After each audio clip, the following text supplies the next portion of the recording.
Good morning. The August 4th, 2026 Finance, Native Communities, and Tribal Governments Committee will come to order. It is 9:31 a.m. I'm Dan Strauss, Chair of the committee. Will the clerk please call the roll?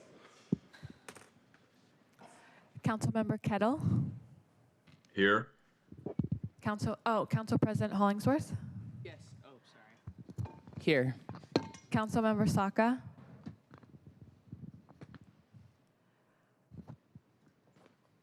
Okay.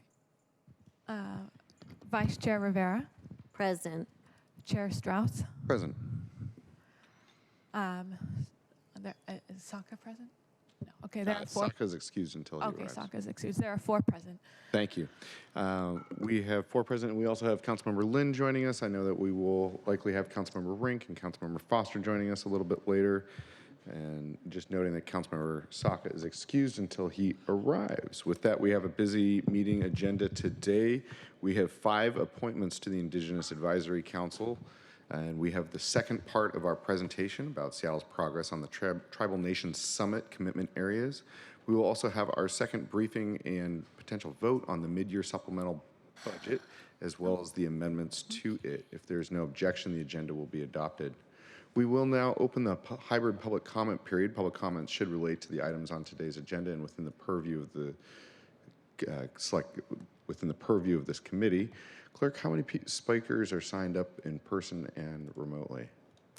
Currently, we have 9 in-person speakers signed up, and there are 0 remote speakers. Wonderful. We will have 2 minutes per person for public commenters today. I understand that we'll have some translation, sign language interpretation here, and so we will extend the time there for you. But with that, if I could have the sign-up sheet.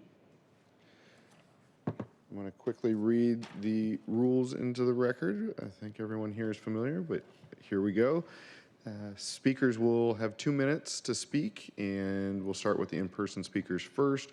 Public comment will be up to 60 minutes. Speakers will be called and registered in the order in which they registered.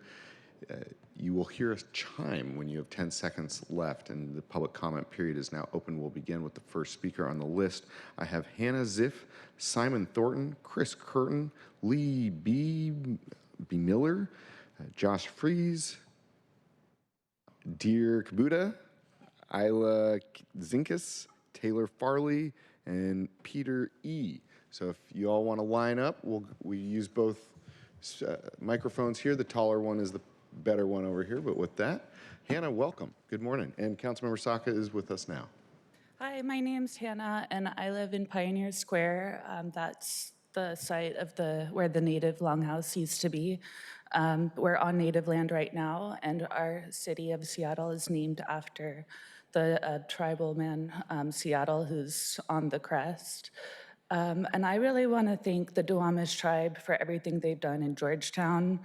We want to see more economic development in Soto and up through downtown.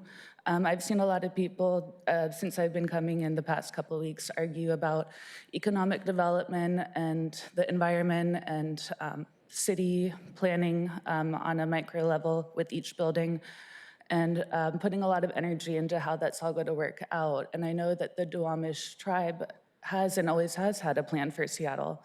And I think, and a lot of people think it would be a really good idea to invite them onto City Council and have a chair for them to oversee the economic development of downtown. Thank you. Thank you, Hannah. Up next is Simon, followed by Chris, and then Lee. Good morning. Hello, council members. My name is Simon Thornton. I'm a Mount Baker resident and founding member of Art Station Mount Baker. I'm here today to support Amendment 6, 5, and 2, but specifically I'd like to talk about Amendment 6 because that is my home neighborhood.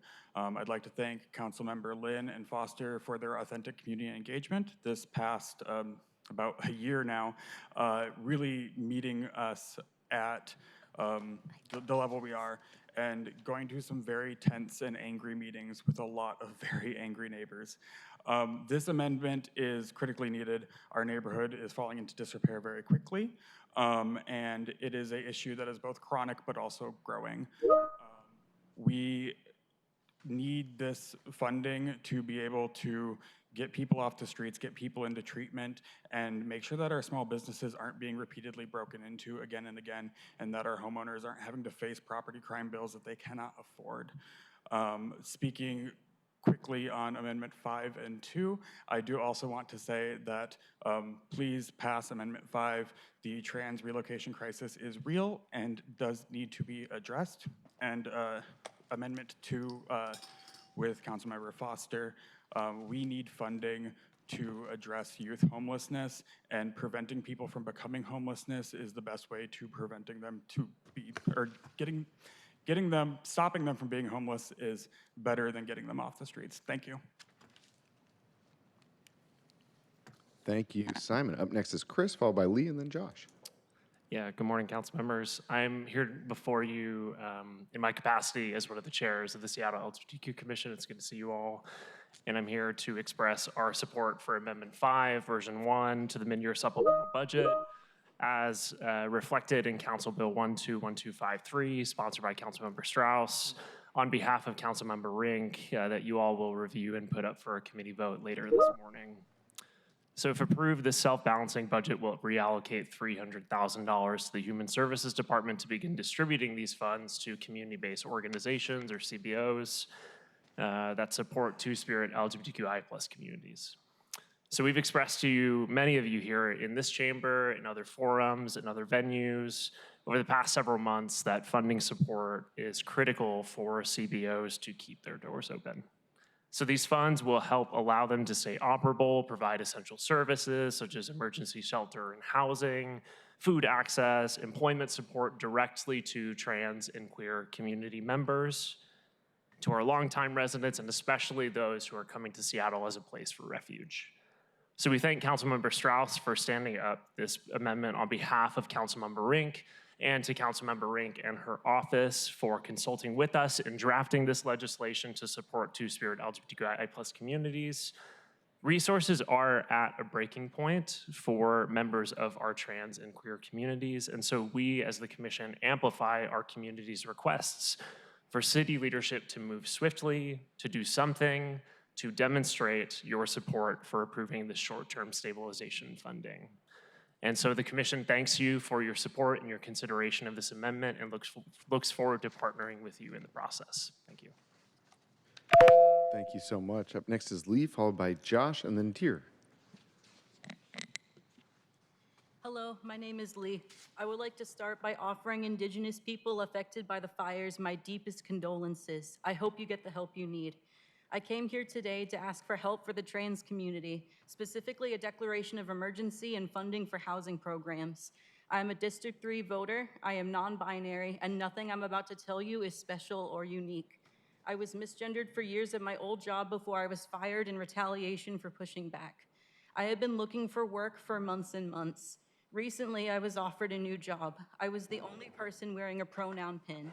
They fired me 3 days in with no explanation other than a bad culture fit. Like I said, there is nothing special about my situation because trans discrimination is common. Instead of wasting time crying about how scared or demoralized I feel, I want to ask questions that I think are fair. Do you want a more severe housing crisis? Do you want trans people to get pushed into survival sex work? Because discrimination is already here. It's not going anywhere, and neither are trans people. Fund housing services for trans people, or the housing crisis will get worse. You are either going to fund services for us, or you're going to pay overtime to the cops to evict us. Either way, the money is already spent. This is not a threat because I'm scared for my community and for myself. Bigots don't want to see us contributing to the workplace. They want us pushed out and rotting on the sidewalk. Please declare a trans housing state of emergency. Thank you. Thank you. Up next is Josh, followed by Deer, and then Isla. Hello, my name is Josh. I'm the treasurer of Seattle's LGBTQ Center, COI, Trans Evacuee Network, so my opinions expressed here are of my own. I am cisgender, but the plane is being built right now by trans people while it's flying, while they're trying to basically stabilize themselves and house themselves. I've seen the open arms dinners held at Seattle's LGBTQ Center for recent evacuees from different areas of the United States. I've seen the free mental health program from Seattle's LGBTQ Center provide free mental health stabilization for recent trans evacuees. And I've seen COI, the Trans Evacuee Network, stabilize and house trans evacuees from all over this nation who are running away from human trafficking, abusive families, and so much more. The plane is being built, but it's running out of gas. The LGBTQ Commission put out a call for emergency funds to house and stabilize our trans Seattleites, and it's been mostly ignored. We are ready for you. We're ready for these funds. COI has a budget, and they have blank lines for payroll and grants, but we have so much more expense lines for all the evacuees we're supporting. I know Traction needs the funds, and Seattle's LGBTQ Center is right now only being privately funded for those mental health services. Please give these organizations money at every level, from where the trans people are coming in to when they're being stabilized, and also provide the workplace and housing protections that have been requested, so is demonstrated here. Thank you very much. Thank you. Up next is Deer, and we have sign language interpreter on the screen here. Do you also need interpreted? So we'll do 4 minutes. Are you just going to press? My name is Dean Kubota, District 2 CID. I am the co-founder of CID Save Our Seniors Project, Mural Project. I am requesting double time as an ADA accommodation. I'm here as a swarm of bees because trans people are pollinators of political issues. Our community are members of every protected class. Culturally, we shop small, have small businesses, and create jobs. You want to invest in every protected class at once invest in queer people. Dedicating a section of the budget to funding Seattle LGBTQA community will create economic stability. The budget needs to create money. It could create sustainable jobs. And queer people do that. A queer-focused budget tells the world that Seattle is a world-class city worth working and making a family in. Queer organizations do that. We are your skilled laborers in tech and design, your teachers, we are your baristas, your caregivers, and we are your voters. I cannot speak to everyone's experience, but I can sign that Seattle King County Courthouse is not fully ASL accessible. Its law library isn't, and it is difficult to schedule ASL interpreters for court. Seattle King County also doesn't have a civil rights advocate for hate crime, which means survivors like me are left to navigate impossible paperwork alone. Would you know about this if not for this drag queen without a voice box? What we need, we are demanding. Because if you do not give it to us, we will vote you out. And vote someone better in. Thank you, Deer. Always good to see you. Up next is Isla, Taylor, and then Peter. Aaliyah, Hi. my apologies. No worries. So I wanted to, thank you for the opportunity to speak here. I wanted to speak to the funding of the LGBTQ Commission and kind of, as a result, the funding of trans and queer nonprofit organizations, which, as we have heard and know, are at a breaking point. I volunteer with Traction, or the Open Arms Project. We help trans refugees come to Seattle because it is a place where they can be safer. And I speak as both a local, having grown up on Queen Anne, and sort of a transplant, having left for 10 years, returned, come out, and since lost all of the people that I was ever connected to before, including my supposedly liberal parents. And I feels representative of how the city often treats us. I see so many trans refugees coming, working so hard. I do so many resume reviews. I do so much, talking with people about how they can find housing, how they can find, stable work. We're not looking for handouts or support. We're looking for, stabilization and this sort of response to an emergency that will help us get to a place where we can be sustainable.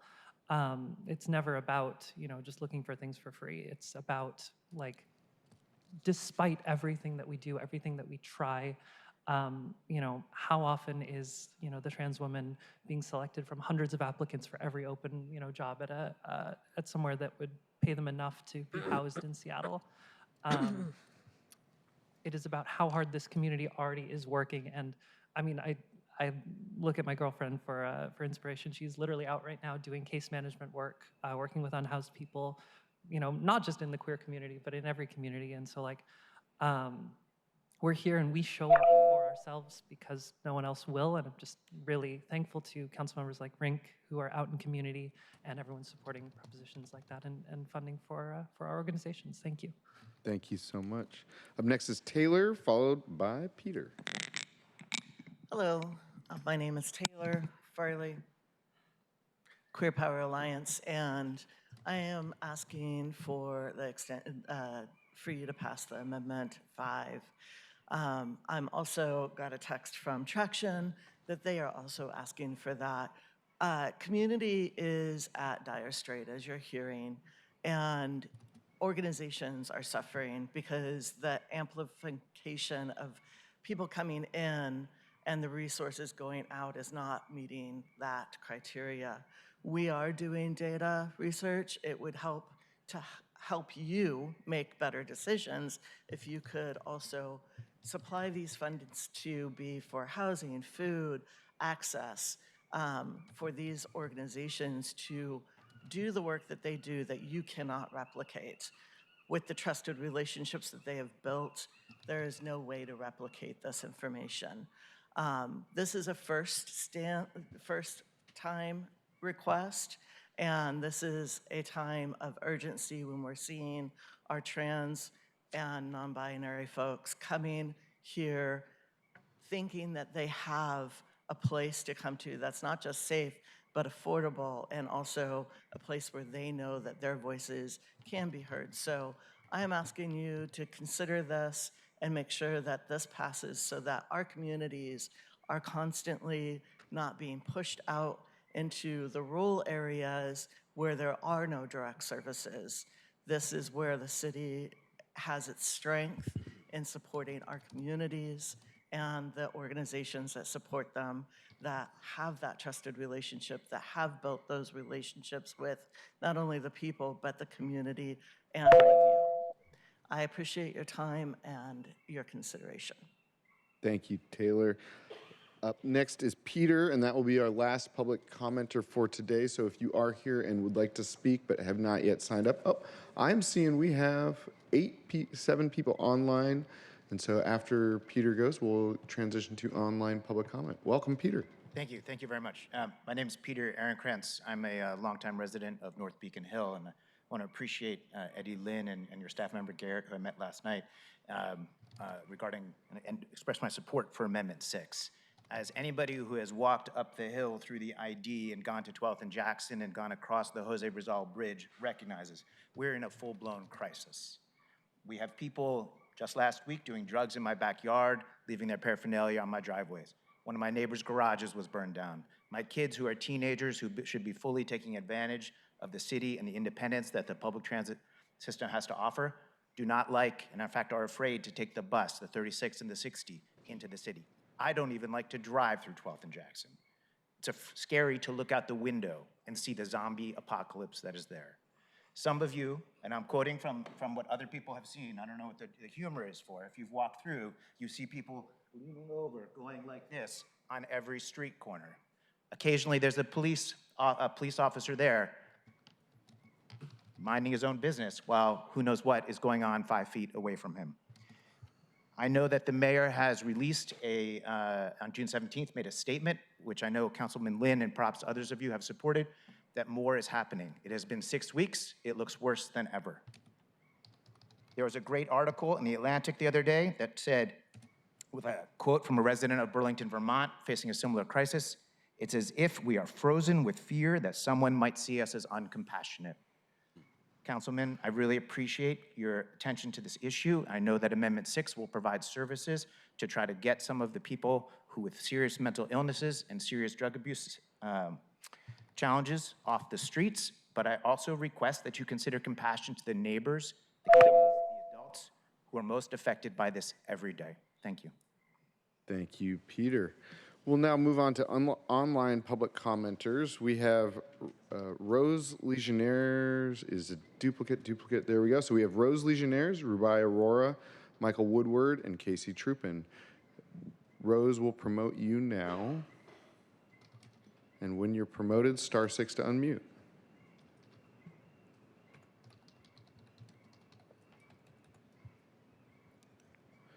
There you are. Welcome, Rose. Hello, thank you for fixing the technical difficulties. I was pretty sure I was not speaker 249 online. I'm here to speak on behalf of the trans community and to be in full support of Amendment 5. There's been so many individuals that have been struggling in our community on just the most meager of resources as they try to help others while also struggling themselves. I had a friend of mine who's been bouncing from place to place trying to find permanent housing. And with all the resources that we've had for refugees and the lack of resources for homeless people, I have a friend of mine who I don't have a place for right now. We can't quite figure out how to help her. And she is in Councilmember Hollingsworth District. And she is a trans woman of color. And there are organizations that have been asking for funding for quite some time that are in that district that just have not received them for years.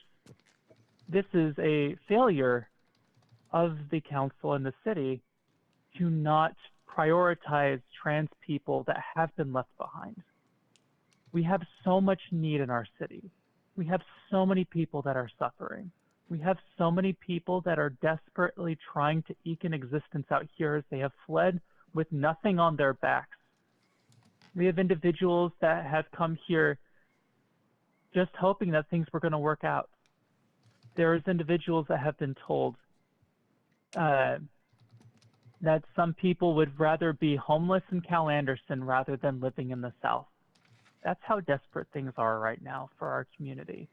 And especially as we have the Idaho bathroom ban and we have other crackdowns across the nation, people are getting more and more desperate and more afraid. As I said in council last week, someone killed themselves over this. Please do something. Rose, it's always good to hear you. Thank you for calling in. Next, we have Rubai, then Michael, and then Casey Troopin is last. If you'd like to provide public comment, please do sign up at the front now. Okay. Rubai, we're promoting you now.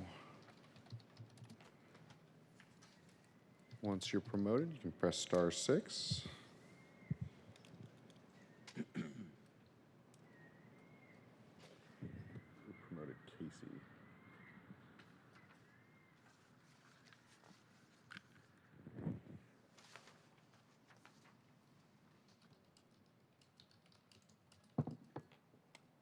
Looks like we're going a little out of order. Casey Troopin, I see you've been promoted. If you want to press *6, and then we'll come right back to Rubai and then Michael.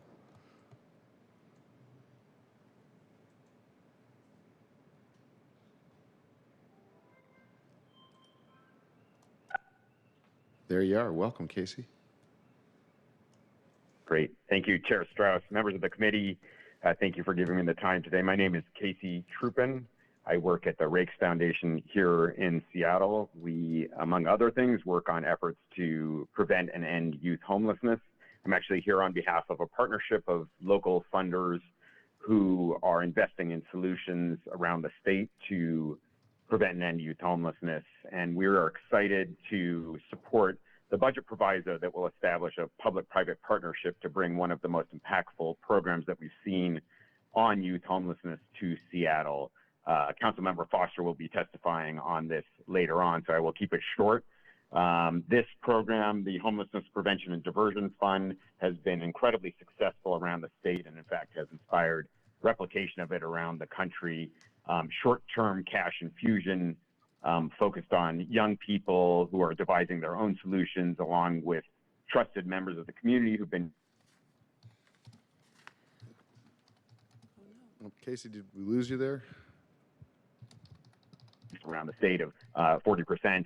We are excited as a collection of foundations to co-fund this with the City of Seattle, with HSD, and we are hoping that the council will support the proviso that will support this happening. Thank you.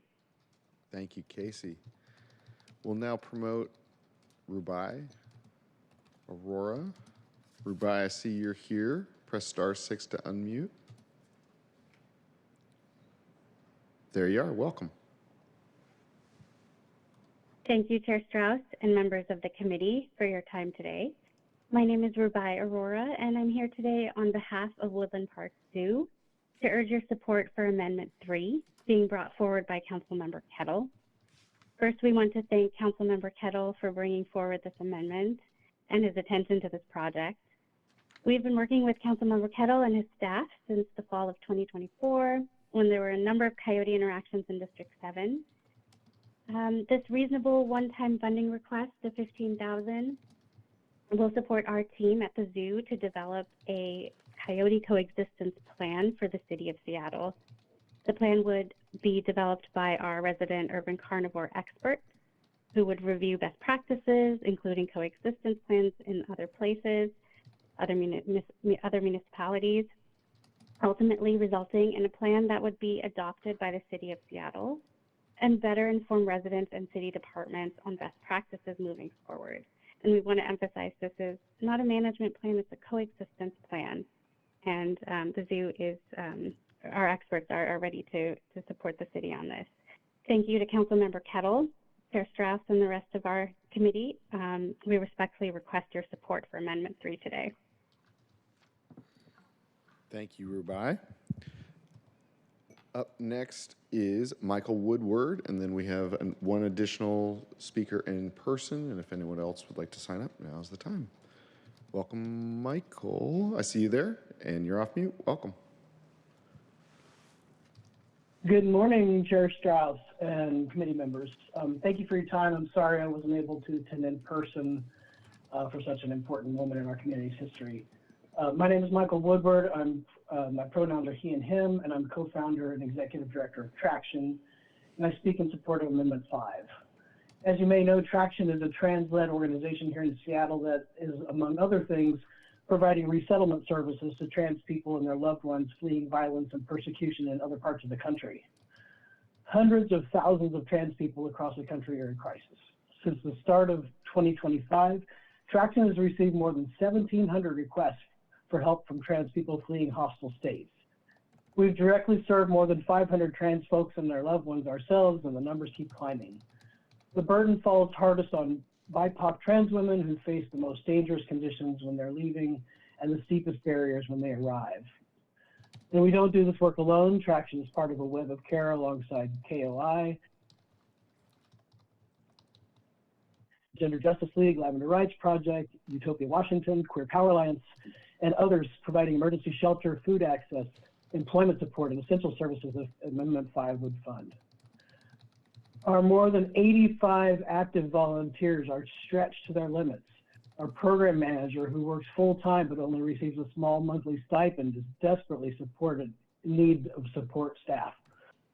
And with the federal government now threatening to strip funding from any organization that even acknowledges our existence, that need is only going to grow.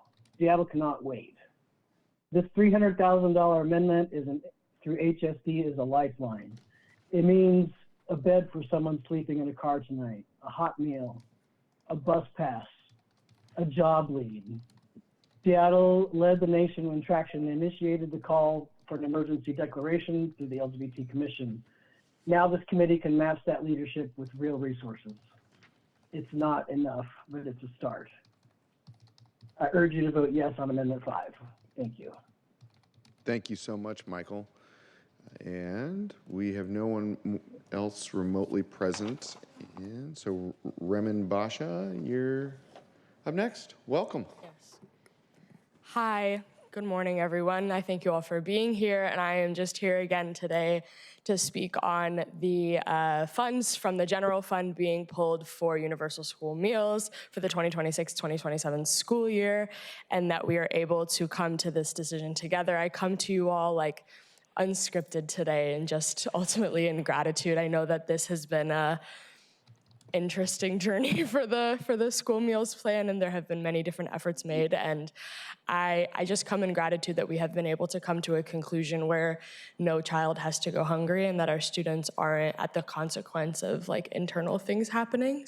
So yeah, I'm happy that the outside has been able to work with the inside, and we've been able to just come up with this plan, and students are able to feel ultimately the effects of that because they are our benefactors. They are the people that we are doing this for. And I know that the conversation was never around who's more deserved of being fed, who's most hungry, who's all of these things. And I'm happy that students ultimately don't have to think that all students get to eat with the voucher program, with universal school meals. So yeah, I'm appreciative to both Councilmember Foster, Councilmember Hollingsworth for the voucher program, as well as just for the efforts to continue to get pushed for 2026-27 school year school meals to get funded. And as someone who works directly with these things and with students who are in the areas who will likely receive these voucher programs, as well as with students who will ultimately be benefiting from getting school meals in the 26-27 school year, I am excited to get to see how these things get implemented and ultimately can create tangible change within our communities. So yes, I thank you all, and I hope that we're able to come to that decision today I know it's getting passed, so just come to that decision today to be able to make sure that school meals get funded for the 26-27 school year. Thank you so much. Thank you, Raman. Do we have anyone else that wants to provide public comment today? Looking around, going once, going twice. That does conclude the list of registered public commenters, both remote and in person. And so we will move on to the next item of business, and items plural. Will the clerk please read appointments 3566 through 3518 and actually items 1 through 5 into the record, and then I'll let you do that other part. Okay, item 1, appointment 3566, reappointment of Suzanne Sailton as member, Indigenous Advisory Council for a term to July 31st, 2028. Item 2, appointment 3546, reappointment of Luther Mills as member, Indigenous Advisory Council for a term to July 31st, 2028. Item 3, appointment 3545, reappointment of Derek Bellegarde as member, Indigenous Advisory Council for a term to July 31st, 2028. Item 4, appointment 3546, reappointment Jeremy Takala as member, Indigenous Advisory Council for a term to July 31st, 2028. Item 5, appointment 3545, introduction of Jackie S. McCormack as member, Indigenous Advisory Council for a term to July 31st, 2028. And briefing, discussion, and possible vote, presenter Colby Monosmith from the Department of Neighborhoods. Good morning, Colby. And I know that we don't actually have a presentation from you unless you had one that I didn't know about. Didn't think so, because this is the second time we've had these appointments here in committee. Colleagues, I really appreciated the conversation that we had at our last committee meeting about Suzanne Sailto, Luther J. Mills, Derek Bellegarde, Jeremy Takala, and Jackie McCormick, some really amazing community members and tribal leaders here in our area. Colleagues, at this time, do you have any questions about these appointments and reappointments? If not, I'm going to go to a vote. With that, the items have been read into the record, and so I move appointments 3566 through 3518, 3546, and 3545. Is there a second? Second. It has been moved and seconded to pass these appointments and bring them back to the Indigenous Advisory Council. Colleagues, any final comments? Seeing no final comments, will the clerk please call the roll on amendments 3566 through 3518, 3546, and 3545? Councilmember Kettle. Aye. Council President Hollingsworth. Yes. Councilmember Saka. Aye. Vice Chair Rivera. Aye. Chair Strauss. Aye. That's 5 in favor, 0 opposed. Thank you. The motion passes, and Suzanne Sailto, Luther J. Mills, Derek Bellegarde, Jeremy Takala, and Jackie McCormick, their reappointment packages will be sent to the full council. And we will now move on to item 2. Clerk, will you please read item 2 into the record? Or technically, item 6. Item 6, Tribal Nation Summit Progress Update.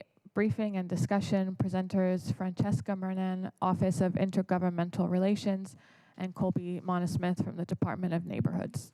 And we also have Director Hashemi with us today. I will pass it right back over to you, colleagues. Follows the same format as the Tribals Summit Nation Summit update that we had at the last committee. We're now moving into the additional commitment areas. Next year, we'll be taking these, a little bit more one by one, and we'll start doing these regular check-ins probably quarterly rather than annually, so that we can dig into this information a little bit more deeply. And with that, I'll pass it over to the committee table. Director, if you want to introduce yourself and the table, we'll go from there. Good morning, Chair Strauss and members of the committee. I'm Mina Hashemi, Director of the Office of Intergovernmental Relations. And my name is Francesca Renan. I'm a citizen of the Shawnee Tribe and of the Cherokee Nation, and I work in the Office of Intergovernmental Relations as the city's Tribal Relations Director. Good morning. My name is Colby Monosmith. I am also a citizen of the Cherokee Nation of Oklahoma, and I work for the Department of Neighborhoods as the Indigenous Advisory Council Liaison. Wonderful. Thank you for the invitation to join today. We're pleased to present the second and final part of the two-part briefing on progress emerging from the city's Tribal Nation Summit.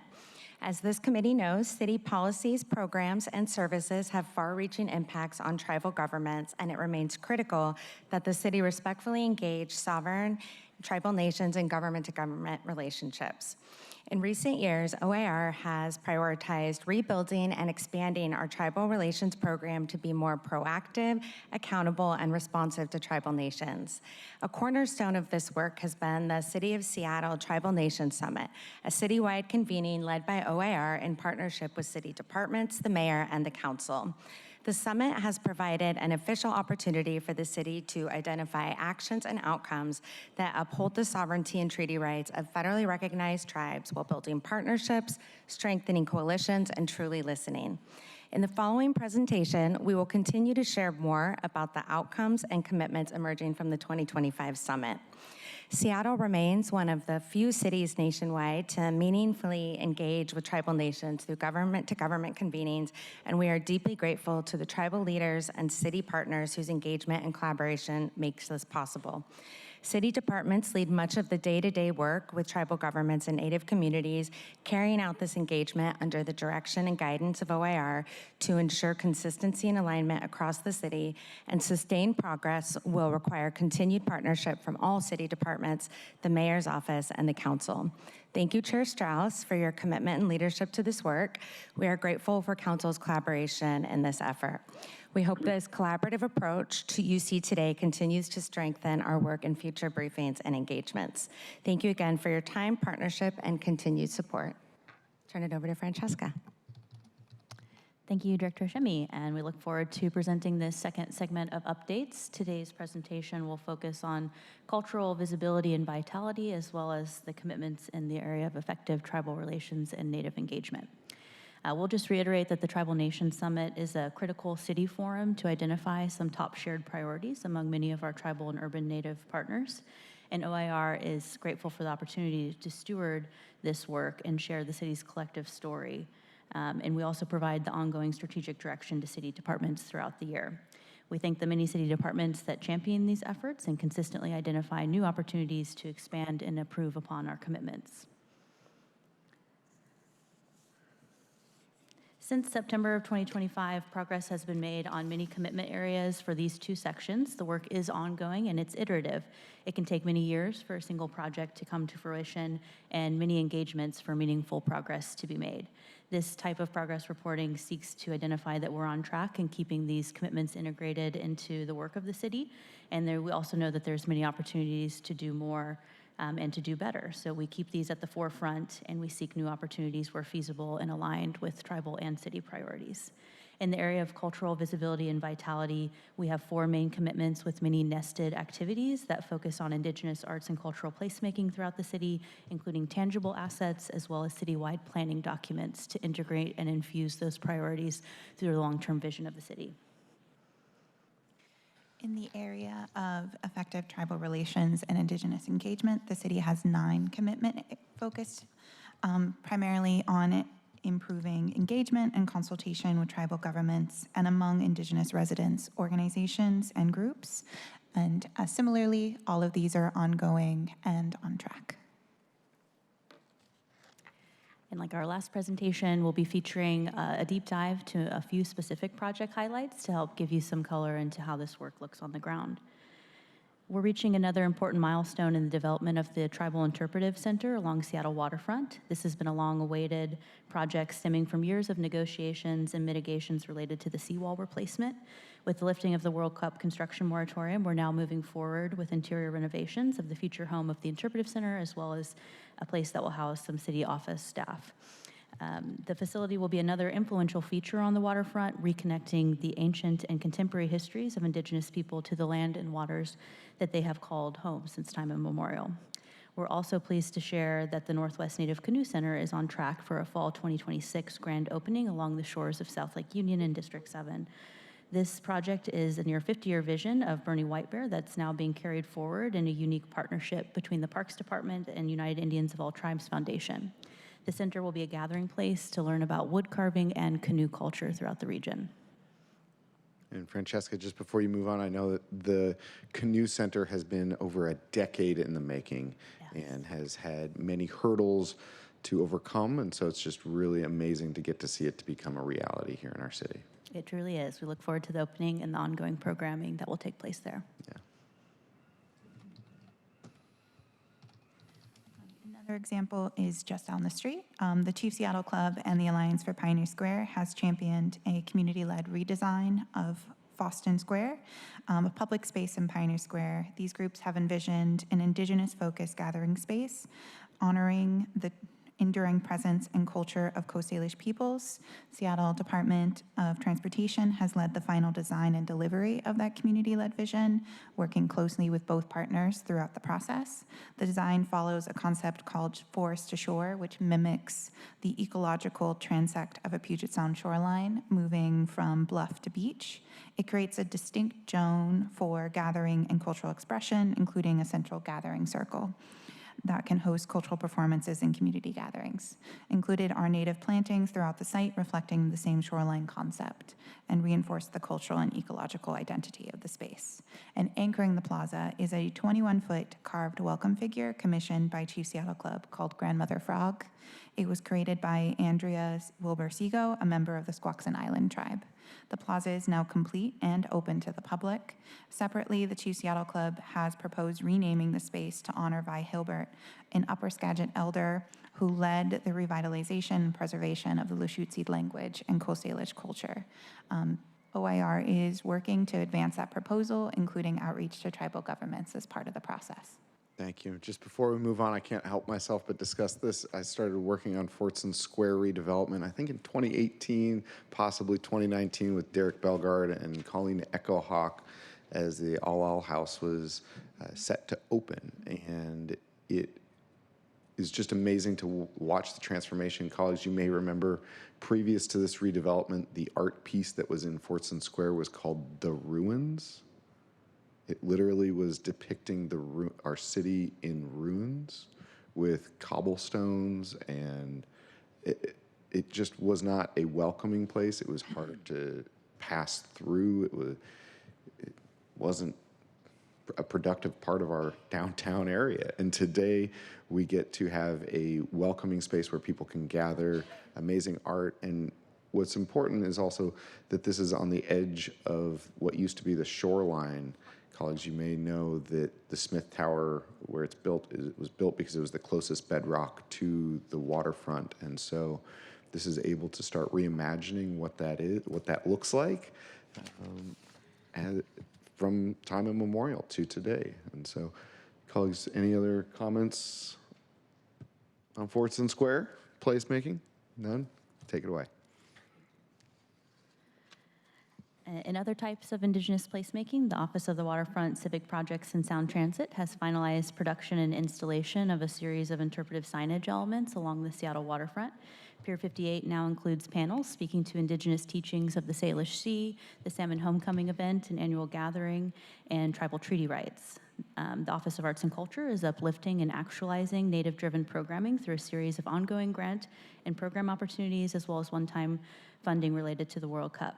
Recent placemaking efforts this summer have included engagements from Duwamish Tribal Services, who hosted a June event drawing over 400 visitors to share traditional food, games, and guided plant walks.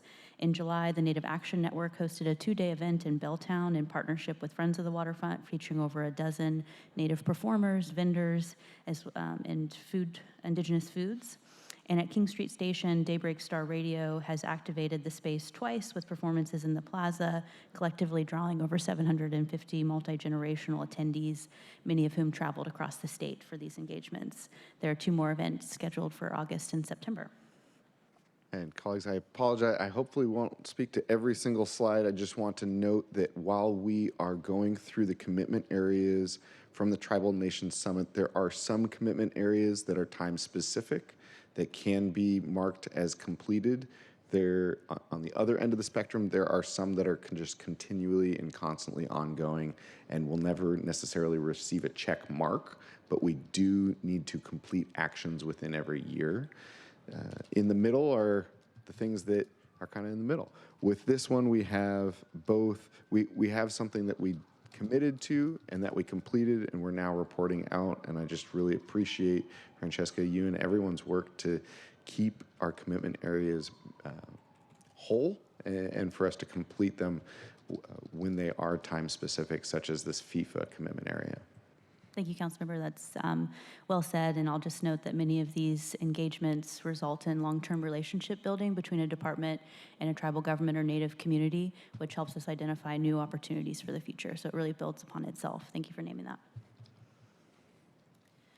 Moving on to Indigenous planning, the Office of Planning and Community Development coordinates several regional center plans to further define the vision of these regional centers. These plans make up the annual comprehensive plan and the annual amendment package and lay out a shared vision for what we want those areas to become over the next 20 years. The plans explain the changes we need to make so the neighborhoods can grow in a healthy, sustainable, and inclusive way. The Downtown Regional Center Plan and the Northgate Regional Center Plan have been transmitted to City Council, and they have focused on inclusivity. Both plans, the Downtown and Northgate plans, incorporate an urban Native aspect to how to improve supporting the needs of Seattle's urban Native community, focusing on business, climate needs, and arts and culture. It also includes opportunities to strengthen relationships with tribal nations that hold interests in Downtown and Northgate. Northgate provides chances to instill foundational Native neighborhood concepts into both long-range planning efforts and future on-the-ground development that will better reflect current and future Native community in North Seattle. The University District Plan will also focus on Native college students and demographics and their needs, and the Ballard Plan will focus on salmon and the importance it has and still has on Native communities and the Ballard community as a whole. Sorry, can we go back to this one? Colleagues, we are in the comprehensive plan doing our regional plans.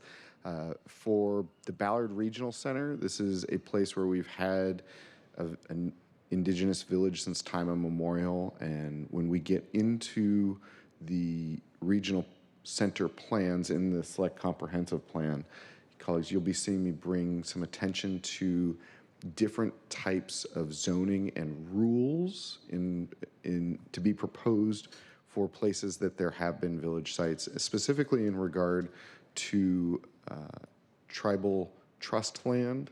When tribal trust land has a different legal recognition because of sovereign governments, because tribal nations are sovereign governments, and this type of property designation is an extension of their tribal rights and responsibilities. And so as we get into these, and I know that we've got the 2 manufacturing industrial center pieces of legislation, which also that are coming before us right now, for the Inner Bay area, that also was part of this Indigenous village since time immemorial. And so colleagues, just as part of living up to this commitment area from the Tribal Nations Summit, you'll see me bringing amendments for your consideration. Thank you. Thank you, Councilmember. Citywide plans are an important opportunity to go upstream and ensure that tribal and urban Native priorities are infused into the long-term vision documents citywide. The Food Action Plan, which was completed a couple of years ago, includes a specific action centered on expanding land access and stewardship by Coast Salish and urban Native communities so that they may retain, restore, and develop Native food systems in the city. Some of you have heard that presentation from Office of Planning and Community Development, who is looking at site locations in North Seattle that might be suitable to meet some of those needs. Building on Indigenous engagement in the Northgate Regional Plan, OSC, the Office of Sustainability and Environment, is working with Department of Neighborhoods and Planning and Community Development to support the next phase of that work. There are several upcoming city plans that will include tribal and urban native engagement. The Seattle Parks and Recreation has designated an outreach and engagement strategy that specifically addresses engagement with tribal governments and native communities in the Parks and Open Space Plan for the first time. The Office of Arts and Culture is in the early stages of cultural planning that they are calling Canvas that will inform the city's arts and cultural placemaking strategies. And the Office of Sustainability and Environment has been integrating and launching the Indigenous engagement into the Climate Action Plan update. This is a city roadmap for how we will reduce pollution, prepare for climate impacts, and build a healthier, more equitable city for all. Their recent Regional Partners Forum was held at the UW's Intellectual House, and it drew over 100 representatives from academia, business, health, philanthropy, regional and tribal governments, as well as community-based organizations. They are also using strategies to engage the city's Indigenous Advisory Council, the Green New Deal Oversight Board, both hold seats for tribal representatives, as well as upcoming listening sessions with Office of Sustainability and Environment grantees and tribal consultation. And I see Councilmember Lynn has his hand. It might be on the last slide, but I don't know. Okay. Councilmember Lynn. Thank you so much, Chair Straussen. Just so excited to see some of this engagement and input into our regional plans, our comprehensive plan. And I guess part of my question would just be, how common is this for other municipalities? Is this, has this been, how much has this been done in the past, or is this a newer effort? I'm just very excited. So just wanted to have that a little bit of context. Thank you, Councilmember. That's a great question. There were some updates. I don't remember the year, but there was some state bills that looked at some reforms to the Growth Management Act that allowed tribal governments to opt in to comprehensive planning if the work is happening in an area of known interest to them. So sometimes that might be a jurisdiction that's close or adjacent to their reservation-based land. Many reservations are checkerboarded, so there's a very clear integration of needing to collaborate with local and county governments, city counties in those areas. Places like Seattle have been less involved in that. We do have some tribal trust land in the city and many tribes with interest here, both through their usual and accustomed treaty rights that they exercise in the lands and waters in and around the city, as well as broader cultural resource interest into the archaeological resources that remain in the city. So through that regard, the city of Seattle has been strengthening our muscle to do that engagement. So with the last plan, the comprehensive plan efforts, the engagement started several years ago, which was aligning with that state reform. And so that gave us a really clear opportunity to initiate that engagement in a meaningful way and begin carrying it down to these regional center plans. So it's continuing to evolve for us, and we do see this happening in other jurisdictions throughout the state. Thank you. Thank you. Colleagues, any other questions? Keep on rolling. The Office of Planning and Community Development convenes and Office of Economic Development participates in the South Downtown Cross-Agency Collaboration. 2 tribal governments participate in this cross-agency forum alongside the Port of Seattle, city and county, and state government. This forum facilitates information sharing across sectors, catalyzes decision-making around priority projects, and serves as a forum for reporting among stakeholders in the area. OPCD and OED's partnership focuses on the need for an Indigenous Economic Development Center that can be applied in different locations around Seattle, though starting in the Northgate area. Exploring site options in North Seattle, community research revealed interest through a number of sessions with Native entrepreneurs, small businesses, owners, and creatives. So that is ongoing.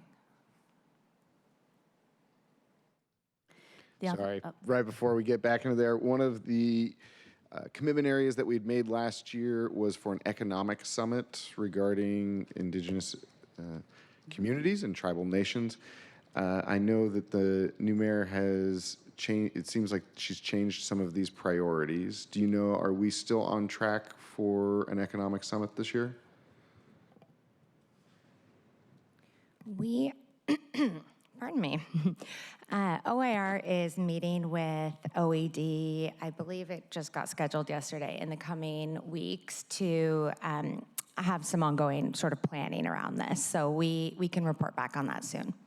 Fantastic. Thank you so much. It is, two things are true. It's incredibly important that we meet our commitment areas so that when we show back up to the Tribal Nation Summit, we are not empty-handed, as well as it is important. And one of the reasons why I find the work in OIR to be so critical is that your work is with sovereign nations and all departments within the city. That's why it's not necessary. It's important to be embedded within each department, but your role is even more important because the city has seen a lot of transition over the time. And no matter who is the mayor or who is in council, it's important that we are remaining true to these commitment areas, and I'm just very appreciative of you being able to get that on track.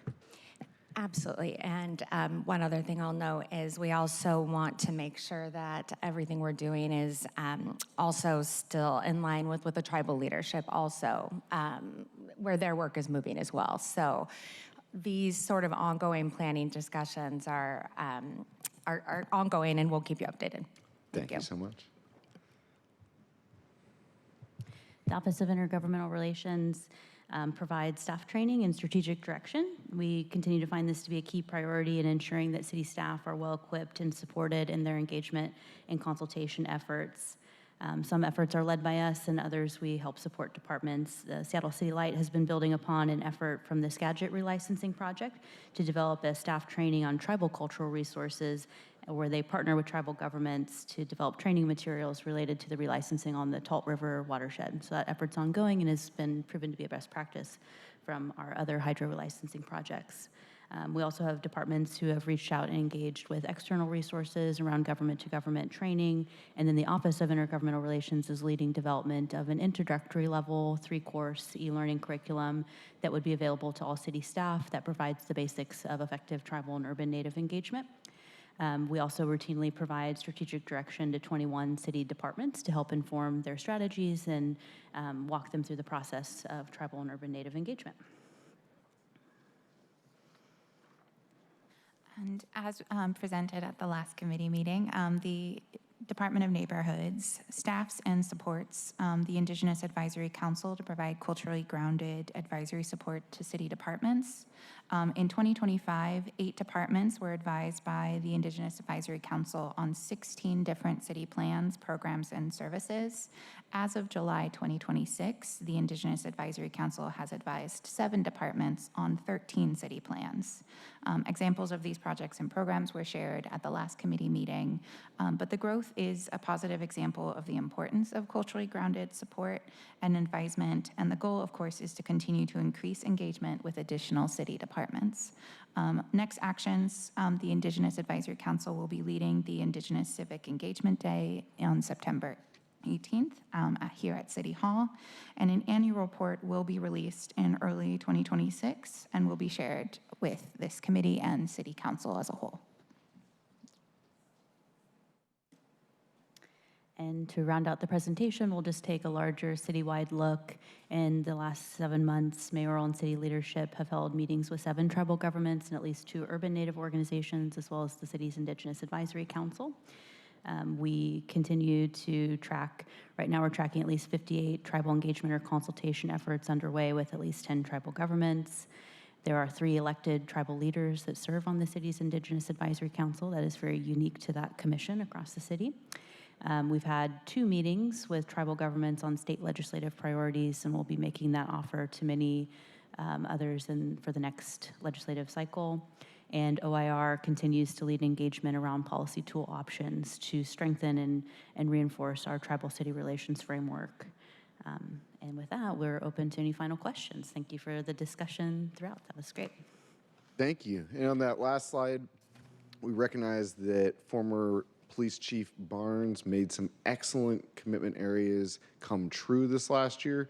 It has been traditionally difficult at times especially with getting the memorandums of understanding for being able to have our Suquamish Tribal Police work here in our city like we discussed in the last Tribal Nation Summit. So I just wanted to highlight that good work before we move on. Colleagues, are there any other comments on our Tribal Nations Summit report today? I see Councilmember Kettle. Thank you, Chair Strauss. I just wanted to note, a few things. First, thank you for the council's briefing and update. I really appreciate it, and particularly in those areas that I've been having questions about, or my team has been working with different elements of the executive and the community on. The first is I'm really happy to see the Tribal Interpretive Center now finally moving forward. It's been delayed, as everyone knows, but it's important. And I saw it just last week, and I was saying to myself, we need to move on this. And so thank you for that update. My team, as part of the work that we've been doing with Lake Union Park, has been engaged on the Canoe Carving Center. So I'm really excited that that's come. I've been tracking it every time I'm in the area, seeing how it's progressing. I've spoke to the teams working on it at different times as well. So very exciting for the Canoe Carving Center. And please, whenever that grand opening is, please let me know. I also wanted to say thank you to Elliott Bay Connections, primarily Melinda French Gates and Mackenzie Scott and their support team on this, because it's beautiful. It's getting back to where we were, as noted, but it also had great outreach with Ms. Echohawk and the artists that were provide that kind of touch to the Elliott Bay Connections Park project. And I just think it's fantastic. And we want to continue to build on that in District 7, but across the city, but starting with Portal Park. So great to see these four pieces. In addition, we've been talking a little bit about OPCD downtown, and I think Northgate, but also South Lake Union, Uptown. They're next after downtown in terms of regional centers. As people know, I have 3 regional centers in my district, but also as part of the OPCD process, we need the communities, the Native communities partnership in terms of connecting Seattle back to the sea. And I think that's really important. Thank you, Chair Strauss, for and the briefing first, and then Chair Strauss for noting, the connections with the Seattle Public Safety effort, specifically with SPD, and as you noted, Chief Barnes. That's very important to really change that dynamic, and where that was seen probably best is with FIFA World Cup. And so I wanted to say thank you to the tribal governments and their public safety elements, their police departments and others that really stepped up and partnered with us to ensure that we had a safe and successful FIFA World Cup. And then at the, just to conclude, as I always say, because I say this continually when I'm out and about, that, one of the things that make us different from all the other cities around the country, and that really is important, 2 things I always talk about: evergreens, our trees, which is basically our nature, but also the Native community. We should be celebrating it, for it helps us basically separate ourselves from other cities, the basic cities that we see across the country. It really makes us stand out. So I just want to thank the Native community, the tribal governments that participate in that effort to ensure that Seattle is looking its best, not just to the country, but to the world. And thank you, Chair, for the opportunity. Thank you, Chair. Or thank you, Councilmember Kettle. I'm the chair today. Over to the community table, anything that you'd like to share, build context? No, we appreciate the opportunity to provide these briefings. The work will continue, and we look forward to returning and sharing additional progress updates as we move into next year. Fantastic. Thank you. Colleagues, any additional questions at this time? Comments? I'm seeing none. I just really appreciate the format in which you've shared this information, and I'm looking forward to the economic summits this coming fall and maybe into the spring. And colleagues, we did not have a Tribal Nations Summit this year because we are on an every other year cycle which puts us 1 year out. We are at the midpoint between Tribal Nation Summit, so we're looking forward to hosting again next year. Fantastic. Anything that you'd like to close out with? No, thank you, Chair Strauss. Thank you, committee members. And I know we've got some extra council members here today who haven't had the opportunity to hear our briefings as often. So always happy to meet with you one-on-one as well.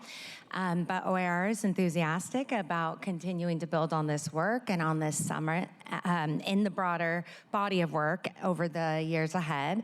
And while the future convenings and summits will be shaped by these planning discussions, we are committed to advancing the work.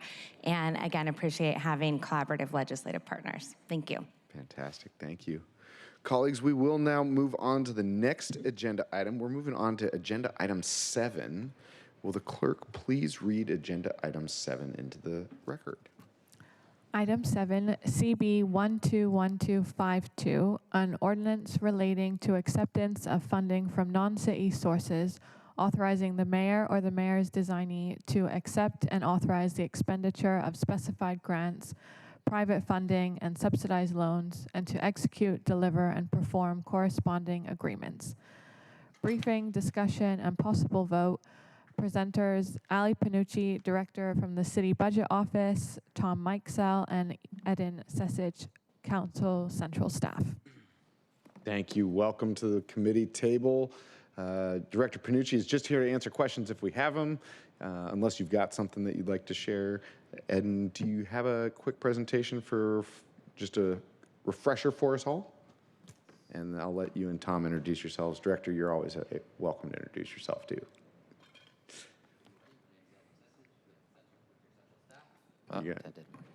Try that one more time. Eden Sisich with your central staff. Good morning. Good morning. Thank you. Good morning, Tom Mikesell, central staff. Good morning. Good morning, Ali Panucci, budget director. Fantastic. Eden, if you'd like, we had this, colleagues, just as a reminder, we have to accept grants by charter authority. And so this is our mid-year grant acceptance. We have, over the course of the last few years, done it quarterly. Right now, we're doing it twice a year. Sometimes we do it 3 times a year. But this is our mid-year grant acceptance. Wonderful. Eden, take it away. Thank you. So I only have 2 slides, and they're related to the pre-introduction change made by the council and next steps in the process. But as a quick reminder, this Council Bill 121253 is the second comprehensive budget supplemental budget legislation transmitted by the executive this year, proposing mid-year appropriations, position, and capital project changes that that are assumed to be unforeseeable at the time the 2026 budget was adopted in November of 2025. And overall, this legislation would increase the 2026 revised budget by $44.7 million and would add 7 positions. And with that, their last fall during the... Hold on, Eden. Sometimes I get mixed up, but I believe that we are currently on grant acceptance, not mid-year. Do you have a quick presentation for grant acceptance, or even if you just wanted to bring up last committee meeting's presentation, just briefly for it's just a quick refresher. And colleagues, I did what Eden did at the last committee, so don't sometimes when we're running, the mid-year supplemental is both the grant acceptance and the actual budget bill. We colloquially refer to it as the mid-year supplemental bill. Chair Strauss, so there was, the last presentation was the CBO presentation for the mid-year grants, but I can just provide the high-level context verbally if that's okay. That's fine. Colleagues, I'm going to give a fine reminder to everyone at the table. I always love a visual, so maybe can we at least just pull up the CBO's presentation just so that there's a visual on what you're talking about.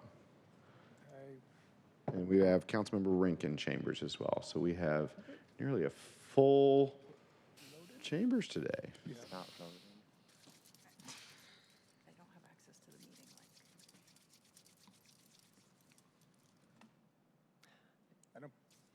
does not look like we have that available.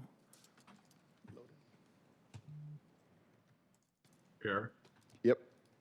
I do think that if you go to the agenda and Legistar, the full briefing is there. At least I'm looking at 2026 mid-year acceptance ordinance 1252, and then mid-year acceptance summary table. I'm not sure if that was what you're asking for. It isn't. So I'm going to now share my screen because that's what we're doing today. Yeah, keep going down a little bit. There we go. Colleagues, can we see this? Is this the right slide? Fantastic.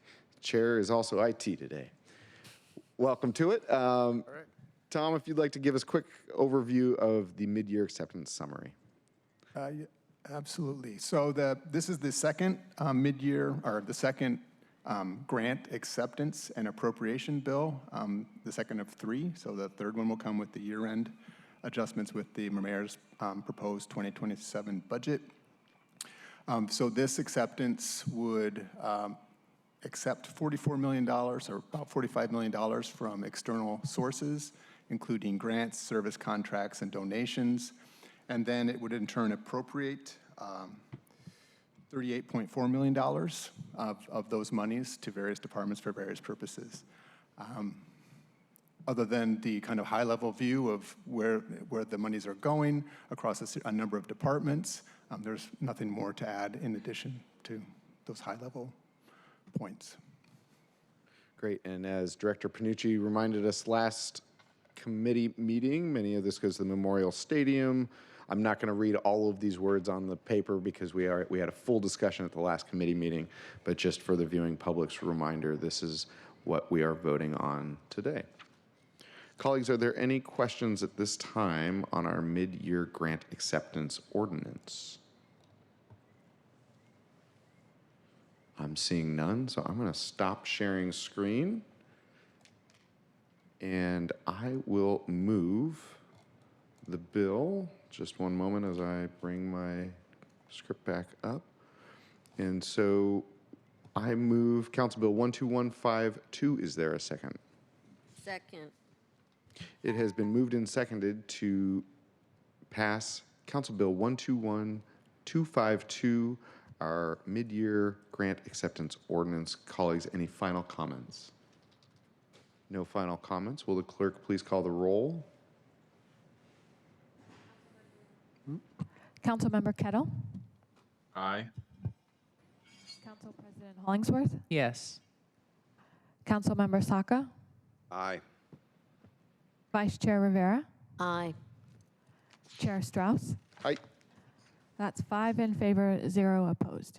Thank you. Council Bill 12152 passes and will be sent to the full City Council. Now we will move on to the budget aspect of our mid-year budget, supplemental budget. Clerk, will you please read item 8 into the record? Item 8, CB 121253, an ordinance amending Ordinance 127362, which adopted the 2026 budget, including the 2026 to 2031 Capital Improvement Program, changing appropriations to various departments and budget control levels and from various funds in the budget.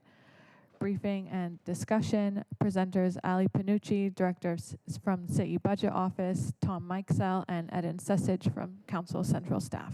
Thank you. And Director Panucci is just here to answer questions if we have them, because she gave us a full rundown at the last committee presentation. We do have Tom Mikesell still with us and Eden Sesage still with us. Moving on to the mid-year supplemental bill. Would you like to walk us through the presentation, and then I'll move the bill once we're done? Sounds good. And I'll start over to restate the initial comments and move into the pre-introduction change that we made and the next steps, and then we'll go into amendments.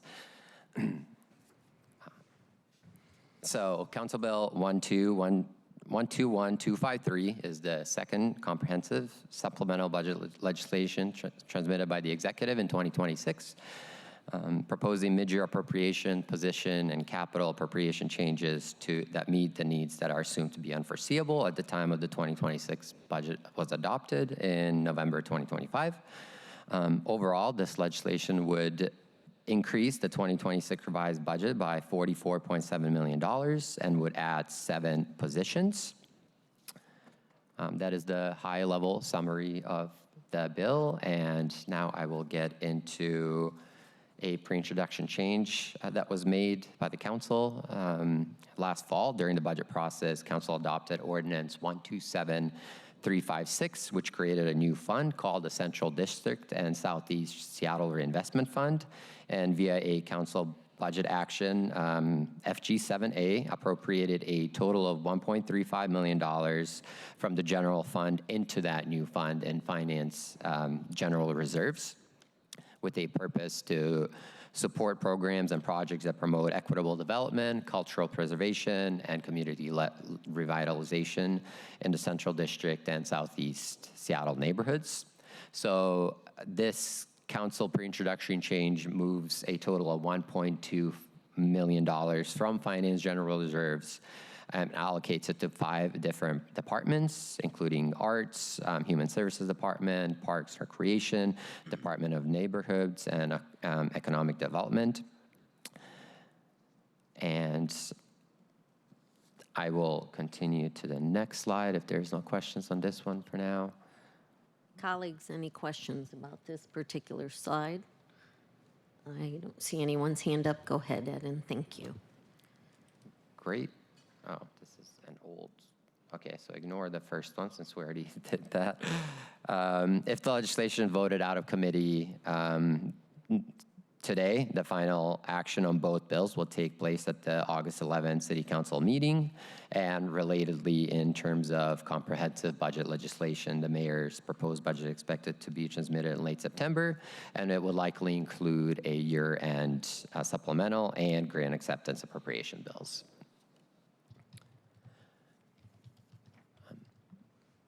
Thank you for the robust presentation here, Ed. And colleagues, I'll provide a couple comments before we get into the bill. Sure. I'll just give some chair's remarks and then I'll pass it over to you if that's all right. Colleagues, we now have the mid-year supplemental budget before us.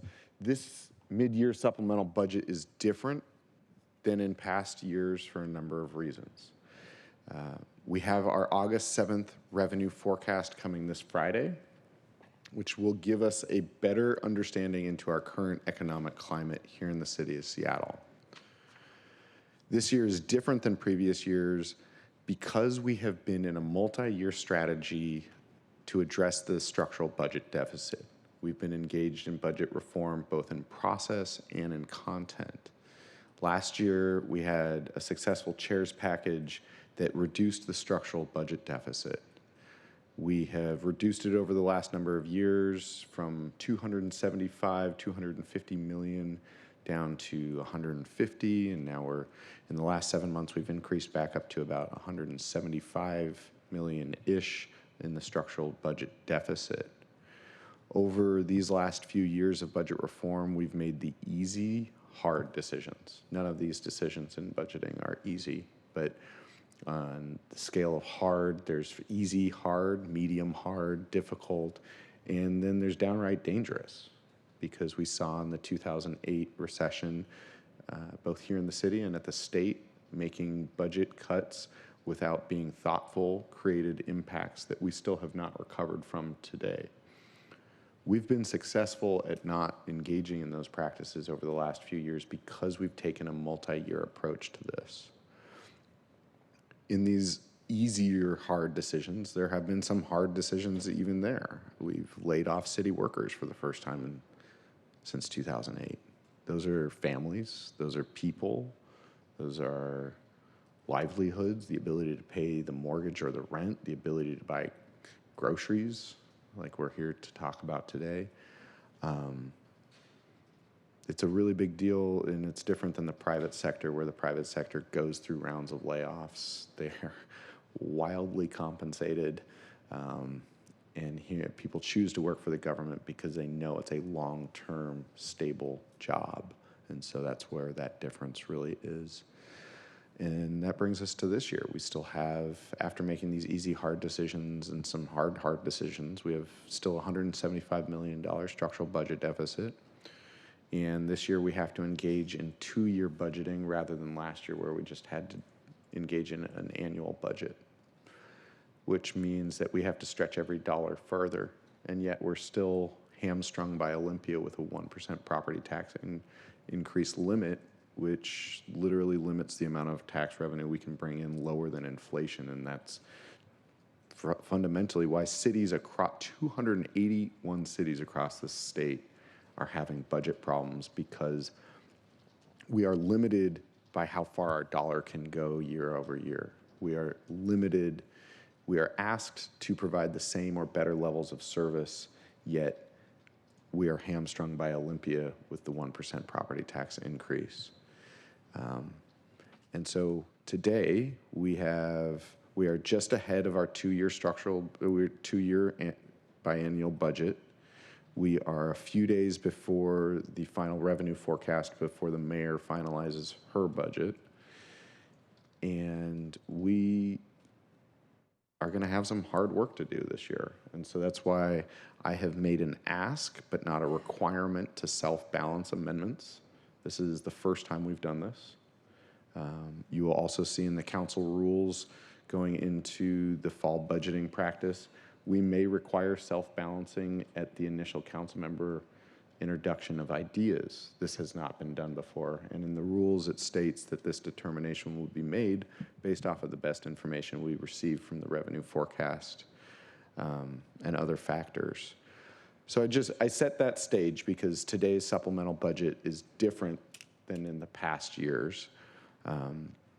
I am grateful for the limited increase in general funding spending by the executive. That the general fund spending that the executive proposed is spending that I support, and that if the executive hadn't done it, I would have. So I'm glad that we're on the same page there. And that's kind of where we're at today. We've got 7 amendments. It seems like we're having some changes towards the end. So we'll get through amendments 1 through 5, and then we'll discuss 6 and 7 to the side. But colleagues, are there any questions or comments on the underlying bill before we take amendments? And I see Vice Chair Rivera. Thank you, Chair. Colleagues, the mid-year supplemental budget has always been, and is supposed to be, as Eden said earlier, a routine annual adjustment of the current adopted budget based on grant acceptances, carry forwards, and necessary costs that per law, as contained in the RCW, could not reasonably have been foreseen. That's a quote. It is not supposed to be for making new discretionary policy and spending, which happens during fall budget deliberations every year, which will be happening in a little over a month from now. These 7 amendments reallocate dollars that were already adopted in 2026 for specific purposes, and reallocating them toward new discretionary policy choices. This undermines the transparency of our budget process because the public does not have clear knowledge where this money is coming from and what we would forego in order to make these new discretionary changes, nor did all of us as council members have this transparency. In fact, I only learned of these proposed changes to the existing budget, the 2026 budget, to be replaced with this new policy change or changes on Friday when they got posted to our agenda. None of these changes actually meet the definition of the mid-year supplemental language. They are discretionary and new by definition. And I'm not speaking of the merits on any of these proposals, but rather that our upcoming budget process is the appropriate place to have these deliberations of these new proposals. The only amendment that has had transparency that is truly what I believe is part of the mid-year supplemental is the school meals proposal. We had robust conversations during the FEP-INE deliberations, and these meals would be implemented starting this school year, which is this coming month, September. It is the only amendment that I'm going to be supporting today. Further, I will warn that it is not fiscally responsible to change the mid-year process and use it as a process to discuss and consider new discretionary policy changes. This does not meet our RCW requirements, and these policy considerations should always be part of the overall budget process every year. And I will also say this is why the public does not have trust in government. The lack of information does not inspire confidence. If we want our residents to trust us, we need to lead budget processes, including mid-year budget processes, with transparency and consideration. So this is where I'm at with today's amendments, and I wanted to say that for the record ahead of time. Thank you, Chair. Thank you, Vice Chair. Colleagues, any other comments or questions on the bill? Seeing none, I'm going to move Council Bill 121253 as presented on the agenda. Is there a second? Second. Thank you. It has been moved and seconded. We now have Council Bill 121253 before us. Eden, are you walking us through amendments one by one? Yes. Let's do that. Yep, pulling them up right now.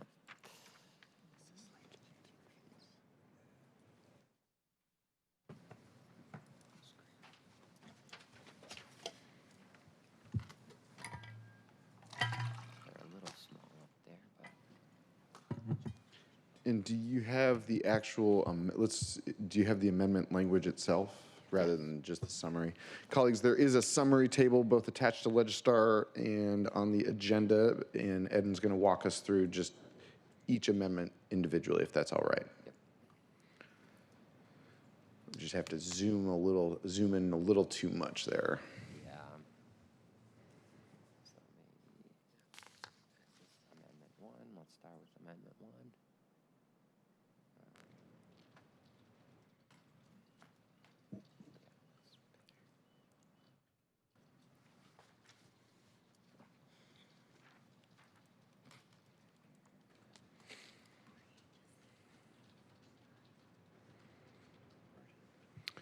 Thank you. And Eden, if you'd like to describe the amendment, and then I'll call on the sponsor, and then colleagues, I'll call on you if you have questions, comments. Okay. Over to you, Eden. As you pointed out, there are 7 total amendments here, and I'll go through them one by one, and I'll list the sponsor, the title of the amendment, and give a summary of the amendment. So Amendment 1, Version 1, is sponsored by Councilmember Kettle. It adds $50,000 general fund and 1 FTE, Assistant City Prosecutor, in the Law Department. In the summary, this amendment would add $50,000 general fund and Assistant City Attorney Prosecutor position in the Law Department. The position, anticipated to cost approximately $176,000 annually, including benefits, would serve as a human trafficking prosecutor, cross-deputized with the King County Prosecuting Attorney's Office to prosecute felony human trafficking cases in coordination with the Seattle Police Department. The role is expected to be hired and onboarded in the 4th quarter of this year, with a proposal for ongoing funding to be included in the 2027-2028 proposed budget. Wonderful. Councilmember Kettle, over to you. Thank you, Chair. Chair, I move Amendment 1, Version 1 to Council Bill 121253. Second. Second. Thank you. And I will speak to it now, if it's okay, Chair. Yes, please. Sorry, I got that order mixed up. Script is still coming together, and I'll have this dialed in for fall budget session. Over to you, sir. Thank you. Before starting, I wanted to note, this is something that we've been working on a long time, and across the committee. And as you know, I work with various committee members, the Public Safety Committee members. And on this one, I just want to thank Councilmember Juarez for her work and ask that she be a co-sponsor of this amendment. Councilmember Juarez's office is as many of you know, has been working on this diligently ever since she came back into office, and along with me, has been working with City Attorney Evans, and I should add King County Prosecuting Attorney Lisa Mannion, to address the issues of trafficking and public safety along Aurora, and not just Aurora, but across our city. I also wanted to thank Councilmember Rivera, Vice Chair Rivera, on her points, and which I understand and I agree with. I would note that, like the school meals piece, this is a subject that has been on constant part of the Public Safety Committee. I've spoken to it in committee. I've spoken to it as part of Chair's comments. I've been on North Aurora as part of walks, speaking to this issue. We had the press conference just outside Chambers on this issue. And I would add, it's essentially a crisis situation too, which goes to the idea of raising the profile of this, particularly because, on the mayor's side, the extreme risk protection order position was also added, but this is key in terms of what we're trying to do, and it's key as part of our strategic framework plan. Pillar 2 of our strategic framework plan for a safer Seattle is the idea of having a functional criminal justice system. And what we have now is not functional. And so this amendment and the work that we're going to continue to do, as noted in the effect, will further that, because we have to do this in order to, basically solve what has been a chronic issue. As I've noted many times, we have a lot of chronic public safety issues, but we need actions like this to move forward. Chair, I would like to apologize for not having a specific funding source, but it's basically the underspend as my team has been identifying from the general fund. So I recognize your point on the identifying. That essentially is it, and I don't have that specifically in there, to which I apologize. Chair, over to you. Thank you. Thank you, Councilmember Kettle. It was a request this year, not a requirement. And so I appreciate you acknowledging that. Colleagues, any questions or comments? And we will see Councilmember Juarez added as a co-sponsor.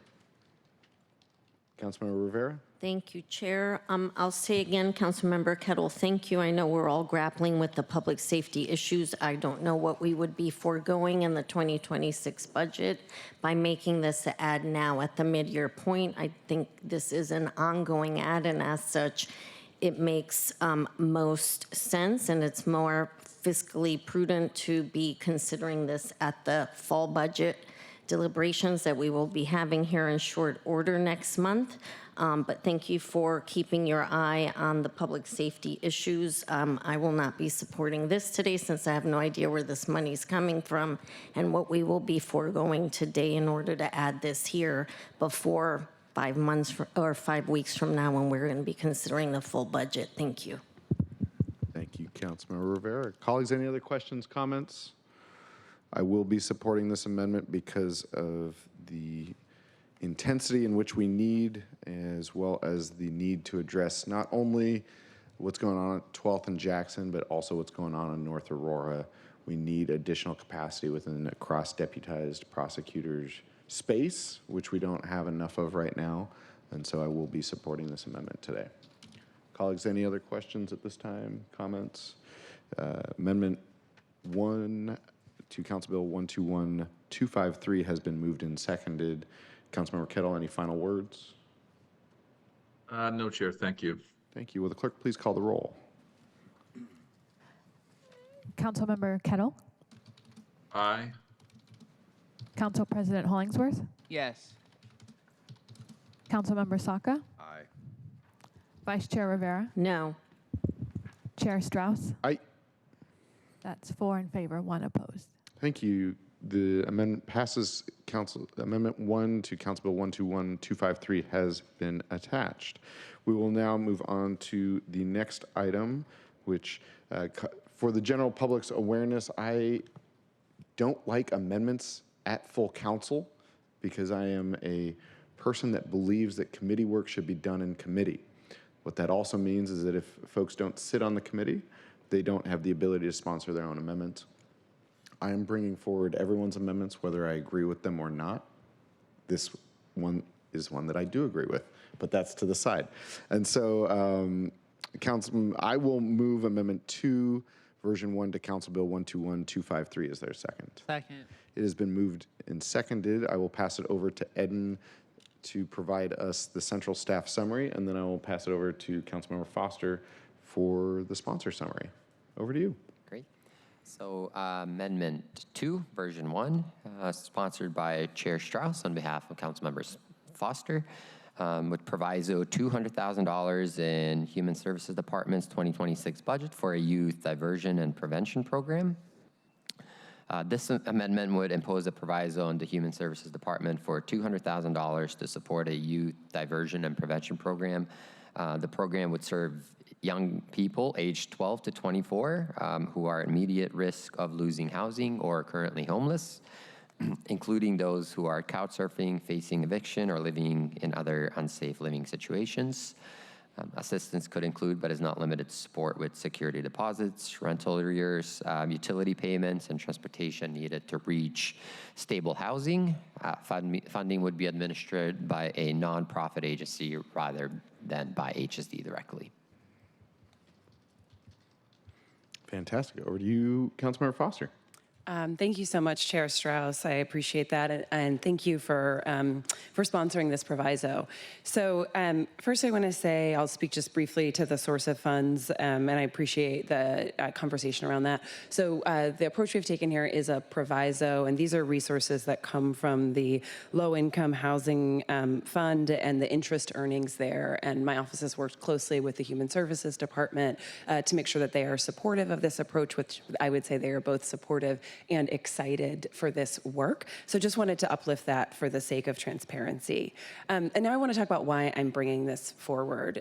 So we know that when we prevent youth homelessness, that is one of the most effective strategies for preventing homelessness for adults later in life.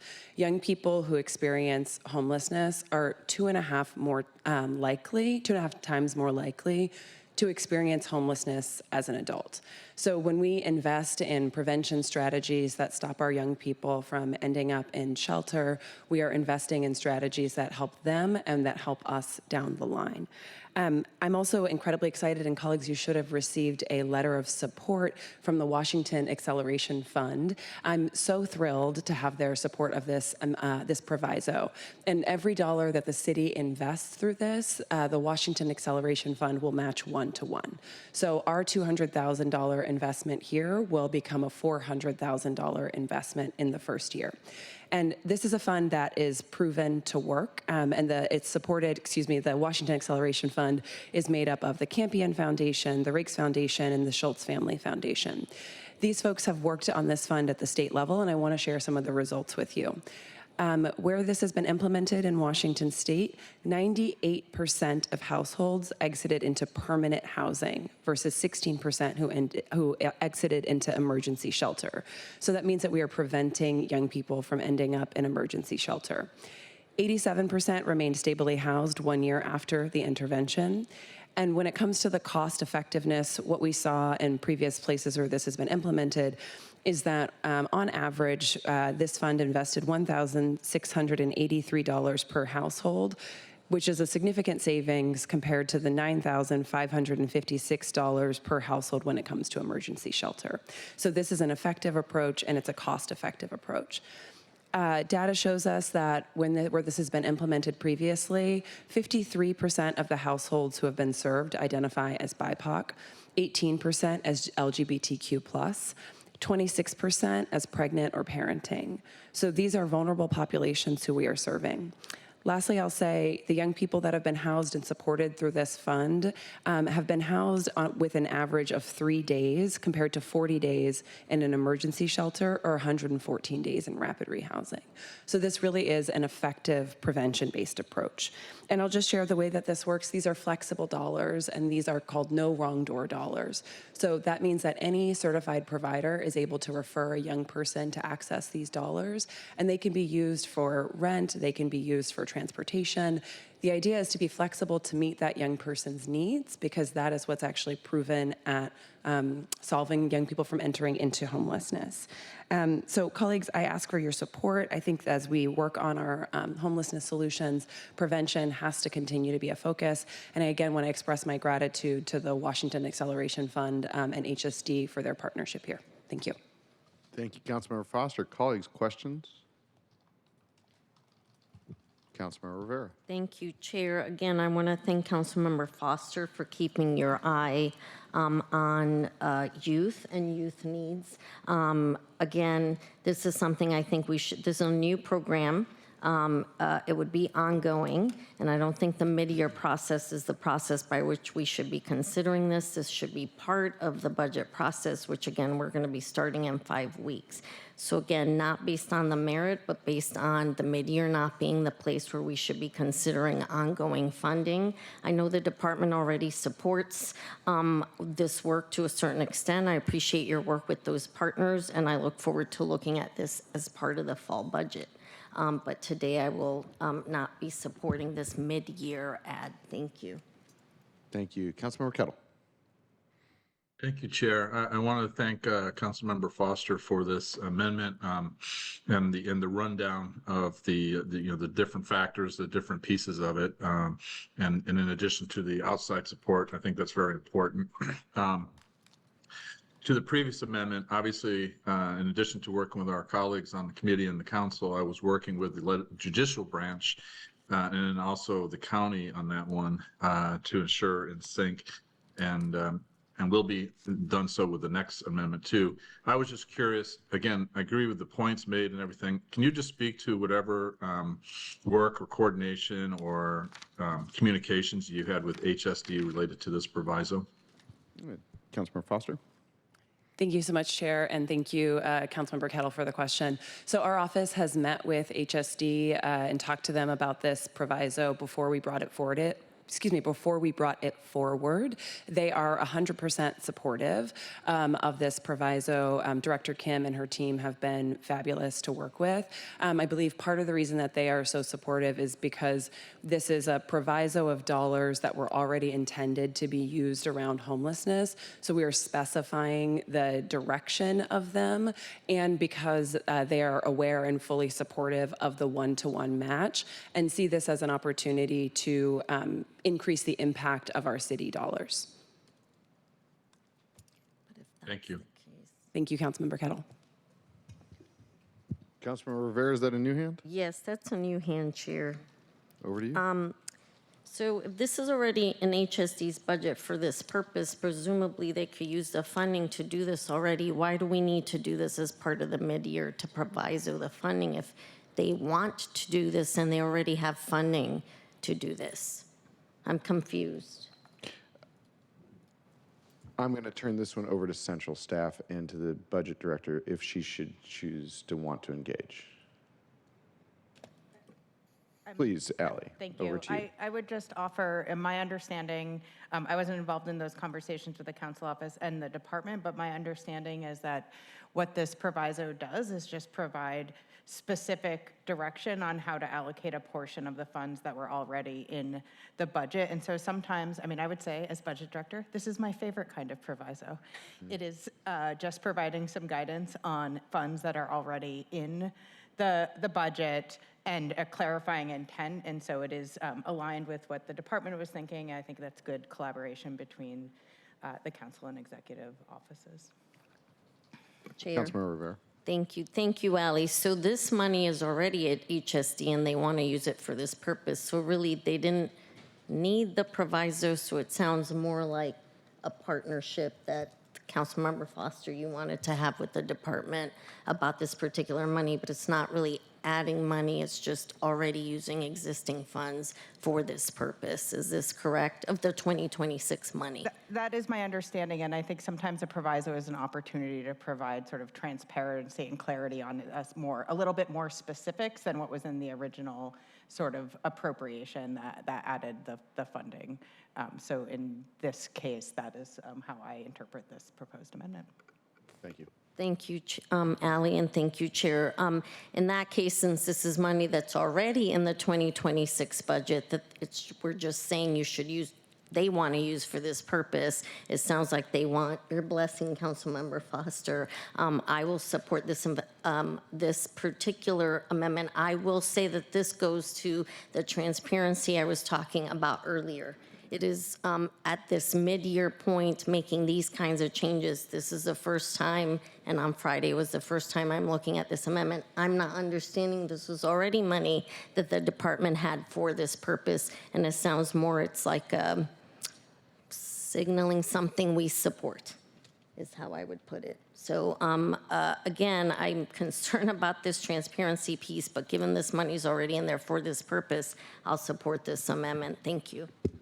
Thank you. Any additional comments, questions? I'll turn it over to the sponsor in just a second, but just to say I support this amendment as it provides the specificity for departments to be able to execute in the manner in which we as council members have partnered with community members and the departments in how to spend that money. So both specificity and amount and intended use, I'll be supporting this amendment today. Councilmember Foster, last word. Thank you so much, Chair, and I will be brief and just say, I think that through this proviso and the mid-year supplemental, we have the opportunity to ensure that the department is able to enter into this partnership with our philanthropic partners. And that's an important part of why our office decided to take this approach. And at the end of the day, this is going to be a really, really exciting opportunity for us to invest in a proven solution for preventing youth homelessness. So colleagues, thank you so much for the fantastic questions, and I ask for your support.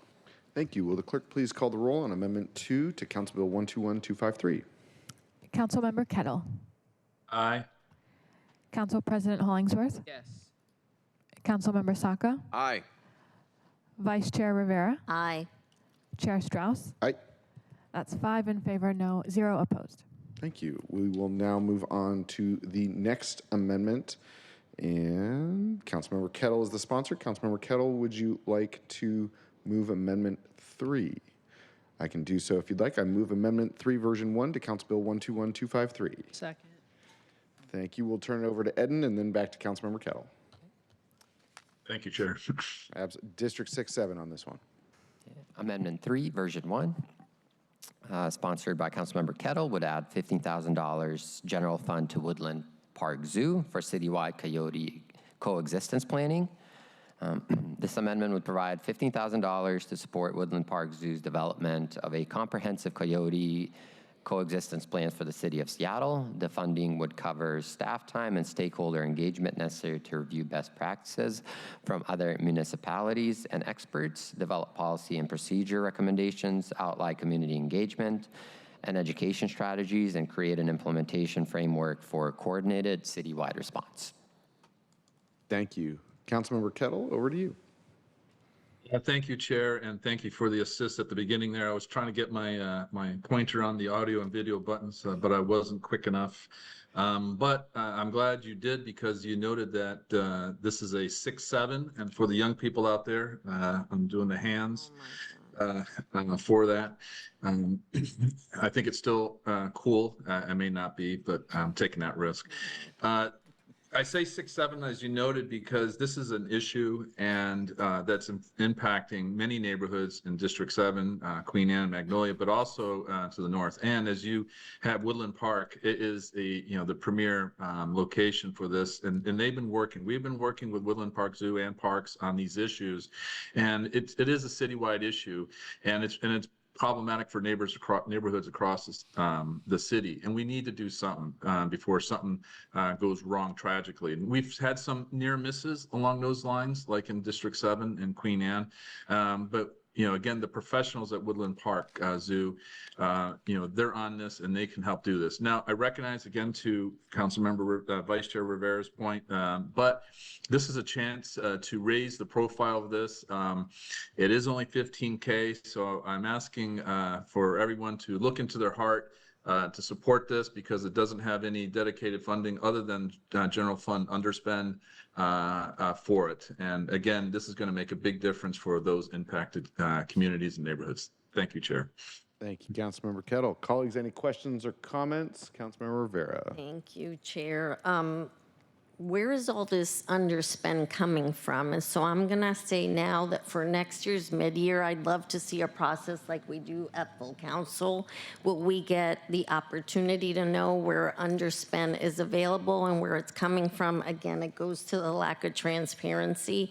I don't know what we're going to forego of current funding where this is coming from. So again, I have this concern. I, of course, support the Woodland Park Zoo.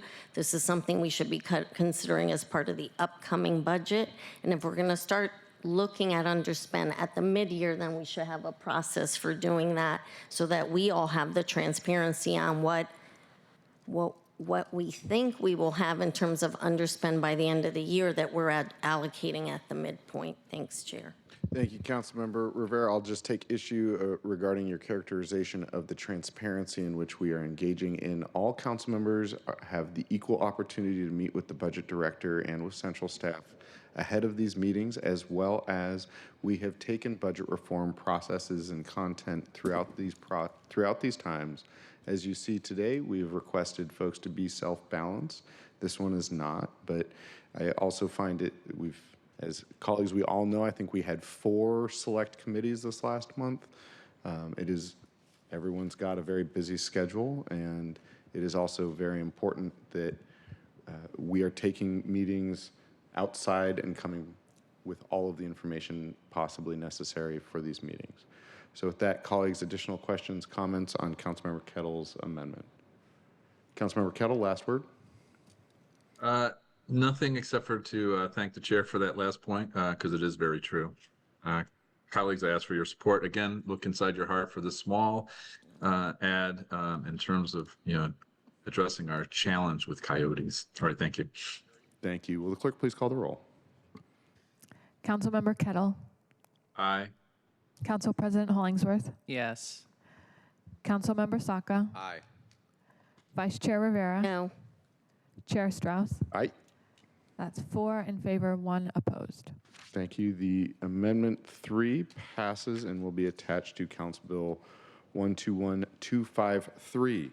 For our next 2 amendments, we are using the same fund source. I see Rod from Seattle Housing Authority in the audience. Rod, do you want to join us to just talk a little bit about your project at Northgate Commons? It looks like we do. So I will move Amendment 4, Version 1 to Council Bill 121253, and then we'll start the discussion. Is there a second? Second. It has been moved and seconded. Welcome, Rod Brandon from Seattle Housing Authority. Before we get into what we're spending this money on, I want to talk about where this money is coming from, because Northgate Commons is an incredibly important project to me. It is in maybe not the dead center of North Seattle, but it is in the heart of the Northgate Regional Center. It's connected to I-5. It's been a place that I've known folks to live. Folks have lived there throughout my whole life that I've known. It's a very important place where people can be housed and get to enjoy a very robust life, because it is so close to so many different amenities. And it's really critical that we support Seattle Housing Authority's work to redevelop the Northgate Commons. And in the past few years, we've added money to their budget in a $15 million chunk and then a $5 million chunk. And so we are only talking about the $5 million investment. But I wanted Rod to come up. Maybe I've already stolen too many words, but if you could give us the vision of the project, where are we at, and how do these 2 chunks of money play into account? Great. Thank you, Councilmember Strauss, Council Member, Council President, and Chair. Great to be here, and thanks for inviting me to share and talk about Northgate, our next project, large project. I can use you on the road as we talk about some of our projects. That was a great introduction. We're really, really excited about the completion of Yesler. So as you all know, we've taken a 20-year plan, lots of community involvement, lots of partnership. The City of Seattle, has been a great partner in Yesler development. We just finished our last building this summer at Yesler, mixed income community, double the amount of public housing or extremely low income housing on site, continue to increase the affordable housing numbers as well as market rate units. So just a great project. So looking forward to continue to stay there and make sure that that continues to unfold for the vision that we want to as redevelop communities. Moving on to Northgate, another great opportunity. We had a vision some years ago about the 8.5 acres up north. Wanted to continue to build a vision for mixed income communities. It's a great community up there. Clearly can continue to use more family housing in that area, large family housing, so excited about that. We are in the middle of that process. So we started years ago of relocating those existing residents who were there. We wanted to make sure that we don't move too fast on that step. We have found in the past That is really key of taking care of those who are there, making sure you be very thoughtful. And we've done that, and we have supported those existing folks there and took our time and getting them to their new homes. And hopefully, if interested, they have an opportunity to come back to the redevelopment site of that. It's their choice. We were fortunate. We have 6 parcels there that we can look at, and we're starting to do some pretty cool design work and look at the possibilities. We got to pay attention to the economy, pay attention to what we can do, what's doable right now, and we'll take our time in doing that, and we'll make sure we continue to engage the communities around. And know it is a ideal site, as you articulated so well, which transit, education, healthcare, business of all sizes, small and large, schools. It's just ideal, and we look forward to that for our residents. Where we are now, so we have, our board has put some money aside in 2024 to start doing the pre-development, and for demolition of that site. So we were fortunate to be able to keep the site safe throughout that process. As we move forward with that, we were pleasantly surprised that the money that we put aside for that for 2026, the cost of those pre-development activities, the cost of that demolition, the cost of infrastructure that we needed to make there was not as high as we thought it was for 2026. There is an incredible capacity around that site and in front of that site for infrastructure. As you all know, that's a big cost for us as you're doing pre-development and redevelopment. So that gave us the opportunity to have a need for less money in 2026. So therefore, the $5 million that we had initially planned would not be used or needed in 2026 for that. 2027 is different. We are going to start construction in the latter part of 2027. So we're looking forward to that continued partnership with the City of Seattle, with that continued commitment of the $15 million for that site to be redeveloped, and continue to seek other partners who want to invest in that community as well. So thank you very much, and looking forward to our partnership. And I'll just make one last point of saying that as we continue through the development process, this $5 million was pledged for this year's work in particular. However, as we all know, sometimes projects can get a little bit more expensive due to no other factors than just cost escalation and inflation. So with that, you did not ask, but I'm making the statement, and all council members and the mayor's office be my witness, that if the Seattle Housing Authority project at Northgate Commons needs to be replenished for this $3.9 million in the future, that we need to make good on that. Looking at everyone in the eyes. Everyone in the eyes. Rob, you got me? Gotcha. All right. Thank you. Just want, and I just say that because it's so important that we support you to make that a community hub and a community center where everyone, no matter what their income, can thrive. Great. Appreciate that, you guys. Appreciate that. Thank you. And I will give all credit due to Councilmember Foster for finding this money. So with that, we're going to talk about these next 2 amendments. We've both got the amendment regarding school meals, and then Councilmember Rink's amendment also uses this funding source. And so with that, Eden, I'll turn it over to you with the preface of from where all the funds came. Rod, you're more than welcome to stay at the table with us, or if you'd like to sit in the audience, whatever your desire is, my friend. I appreciate you. Over to you, Eden. So Amendment 4, Version 1, is sponsored by Chair Strauss. It reallocates $3.6 million of Jumpstart funding to restore Universal School Meals Program. So this amendment would add $3.6 million Jumpstart Payroll Expense Tax Fund to the Office of Sustainability Environment to implement Universal School Meals with Seattle Public Schools in the 2026-2027 school year in the school meals bucket of the Families, Education, Preschool, and Promise Levy implementation plan. This increase is funded by reducing the appropriation from the Jumpstart Fund to the Office of Housing's multi-family housing budget. for the Northgate Commons project in the 2026 adopted budget. Central staff's understanding is that sufficient funding remains after this reduction to complete the project. Any remaining surplus projected at the end of the year would be available to offset potential cuts in the 2027 budget. Thank you, Ed. So we are creating a one-time spending opportunity with one-time funding. And so that's where that match to match is occurring. And it's just, I mean, we had a lot of conversation about meals last week, and the week before, and the week before that. All I can say is that it is really incredibly important that students have predictability and stability in what they know that they're going to receive. I can say that I still have great concern about the millionaire's tax as a funding source, but that's not a conversation we need to take up this year.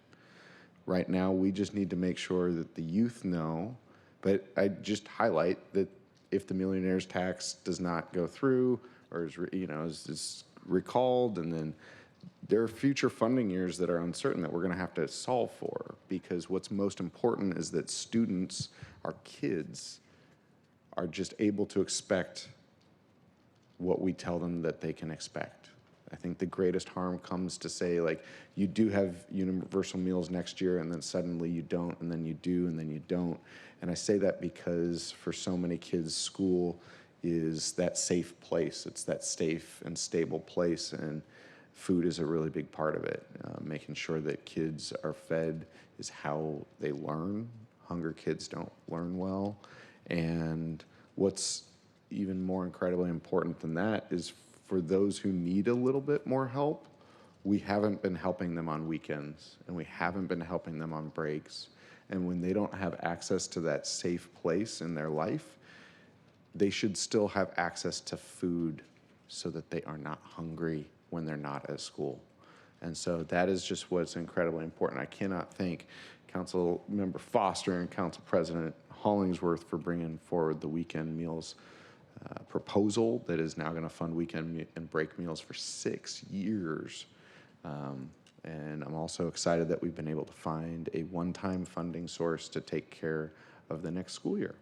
So with that, I'm going to pass it over to Councilmember Foster, and then Council President Hollingsworth is, I don't know if you officially co-sponsored this, but you are co-sponsors in the whole beautiful deal here. So if you've got anything to say, over to you. Sure. Thank you so much, Councilmember Strauss. I appreciate that, and I want to appreciate your work and your partnership over these last several weeks, and express my gratitude to Council President as well for her vision and leadership and long history working on food access and meals. And I will also just say thank you to all of the folks who came out and testified. I know it's been a busy couple of weeks on this topic, and I think that I'm really excited that we've been able to get to a place where we are doing both investments, because we know that students who are already enrolled in free and reduced lunch or have universal meals at their individual schools, that some of those students are really relying on that access. And so the addition of the gift cards and vouchers and support for when school is out is going to be an incredibly important addition to their health. And so I'm really excited about that, and really thrilled that we are going to also implement universal school meals on this early timeline, or the original timeline that was proposed by the mayor. So I want to just express my gratitude to folks. I know that it's been a long couple of weeks on this topic, and I think that we've ended in a place where we are putting our kids first, and I think that's what's really important and what matters. So thank you to all my colleagues for your work on this over the last few weeks. Well said. Council President? Yeah, thank you, Chair, and I'll be very brief, because I know we've had a long discussion about universal meals in school and food access. So thank you, Councilmember Strauss, and our phenomenal budget chair for your leadership and work on this behind the scenes and getting us forward to this point. And big thank you also to Councilmember Foster and her office as well for your support. Expanding food access through school breaks and weekends, as you all have said, is vital to supporting children and families. Also building on the foundation of free universal meals that are now going to be offered at the rest of the 51 schools, or excuse me, 53 schools throughout Seattle that do not have free and reduced lunch, or excuse me, that do not have universal meals. So I think that's really important as well. And I cannot begin to send my gratitude, obviously, to you all, the colleagues, because for someone to be able to have dignity, to be able to choose food during breaks and weekends is something that we all, I think, often take for granted. For people. So the dignity to choose is key. And also the access for McKinney-Vento. We have 2,000 families that are homeless within our city that are within the Seattle Public Schools through the McKinney-Vento program. And this is also going to go to support them as well. So thank you, colleagues. Thank you, Council President. Colleagues, other discussion? Councilmember Rivera? Thank you, Chair. Ally, thank you for, Director Panucci, I should say, thank you for working to find the money to deliver on a promise that was made to kids that they would have, any kid who at Seattle Public Schools can have free breakfast and lunch starting this school year. I do have a question about the 3.9, it looks like, coming from the Northgate Commons project. I just want to confirm that that money was in the 2026 budget and it's not going to be needed. Director Panucci. Thank you.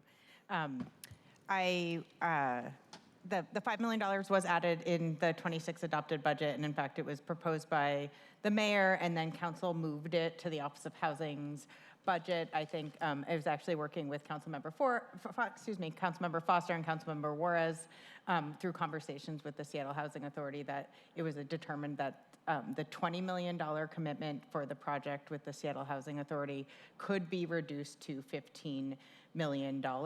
I'll be honest, I was sort of considering some of this money for other things, but I think this is a good compromise and a way for both proposals and the important investment in food access to move forward. So I just wanted to take an opportunity to also thank the Council President, Councilmember Foster, Chair Strauss, and all of you for working with us to come to a path forward to get both fundings in place this year. But yes, that is the understanding that the $20 million commitment will be reduced to $5 million. It's not needed for the project to proceed, but that $15 million is critical. And as Chair Strauss said, if necessary, we will work together to identify a solution in the future if it comes to that.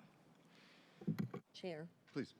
Thank you, Ally. So I'm understanding both this amendment and the next one are getting covered by the $5 million that the project will not be needing, correct? I just want to make sure that I'm really clear as to where this money's coming, because again... That is my understanding.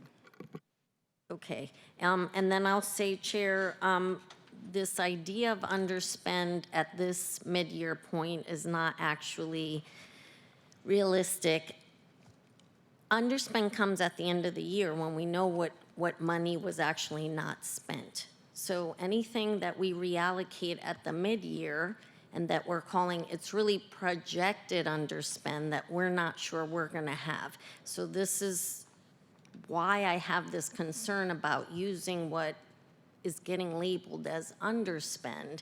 We're basically just taking $2026 and reallocating without knowing what we are foregoing. In this case, Ally, I appreciate that you are, and I appreciate SHA being here to confirm that that money is not needed, so it is available to reallocate for this purpose. It is one time, so it's not a concern about ongoing. Some other things that would be ongoing would have a concern, particularly regarding since we're faced with this budget deficit. So in this case, since I know and it's confirmed we're not using the money, then I will support these couple of amendments, with the caveat that this is my concern. It comes from somewhere. It comes from the fact that at the mid-year when we talk about quote-unquote underspend, it's not true. Underspend comes at the end of the year.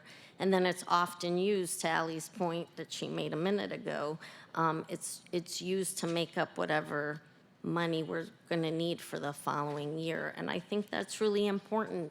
That is the piece that I'm concerned that is lacking the transparency here, Chair, so we can agree to disagree but there is a transparency issue with these dollars, and we want to make sure that the public is really clear when we're having these conversations. Thank you.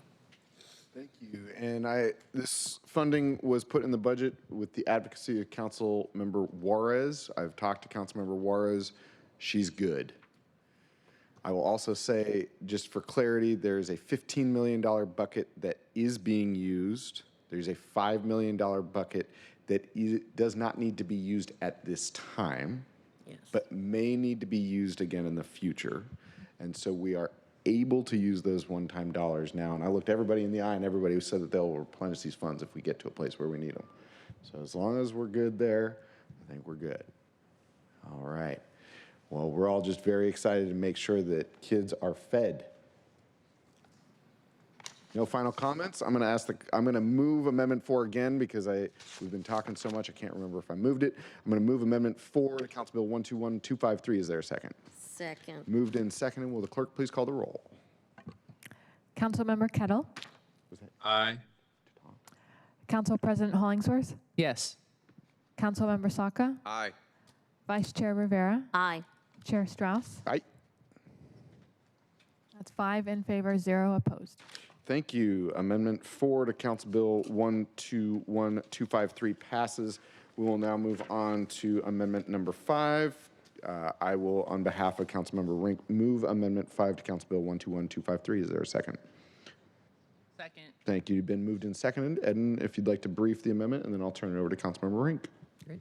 Amendment 5, Version 1, sponsored by Chair Strauss on behalf of Councilmember Rink, would reallocate $300,000 Jumpstart Fund to HSD for community organizations providing emergency shelter, food access, employment support, and other essential services. This item would add $300,000 Jumpstart Fund in the Human Services Department to support a funding process for LGBTQ community organization. It is the intent of the amendments authored that these funds are awarded for the organization's work to provide or connect community members with emergency shelter, housing, food access, employment support, and other essential needs. This increase is funded by reducing the appropriation from the Jumpstart Fund for the Northgate Commons projects as well. Central staff understanding is that sufficient funding remains after this reduction to complete the project, and any remaining surplus projected at the end of the year would be available to offset potential cuts in the 2027 budget. Thank you very much. Councilmember Rink, you are recognized to brief your amendment. Thank you, and thank you, Chair Strauss, for sponsoring this amendment on my behalf, as I do not sit on this committee. I truly appreciate the committee considering this amendment to the supplemental budget today. Colleagues, this amendment would reallocate $300,000 in one-time funding to the Human Services Department to grant funding to community-based organizations supporting LGBTQIA individuals with essential needs, including, most namely, support with emergency shelter, housing, food access, employment support, and more. As was discussed earlier, related to fund source, grateful that there is an opportunity for one-time funding here. I want to personally state my commitment to make sure we're delivering on the Northgate Commons project. And thank you, Executive Director Brandon, for being here today. Appreciate your partnership. During last year's supplemental budget process, I supported a one-time allocation of $300,000 to the Office of Immigrant and Refugee Affairs to support urgent and emerging issues facing our immigrant and refugee community. And today's amendment was drafted in a similar spirit. This amendment responds to the ongoing crisis and displacement of queer, transgender, and gender nonconforming people that are seeking refuge from hostile jurisdictions from across the country. Now, as you may recall, Council was briefed on this matter most recently during the June Select Committee on Federal Administration and Policy Changes, where we heard directly from community about urgent needs related to housing, employment, food, and healthcare support.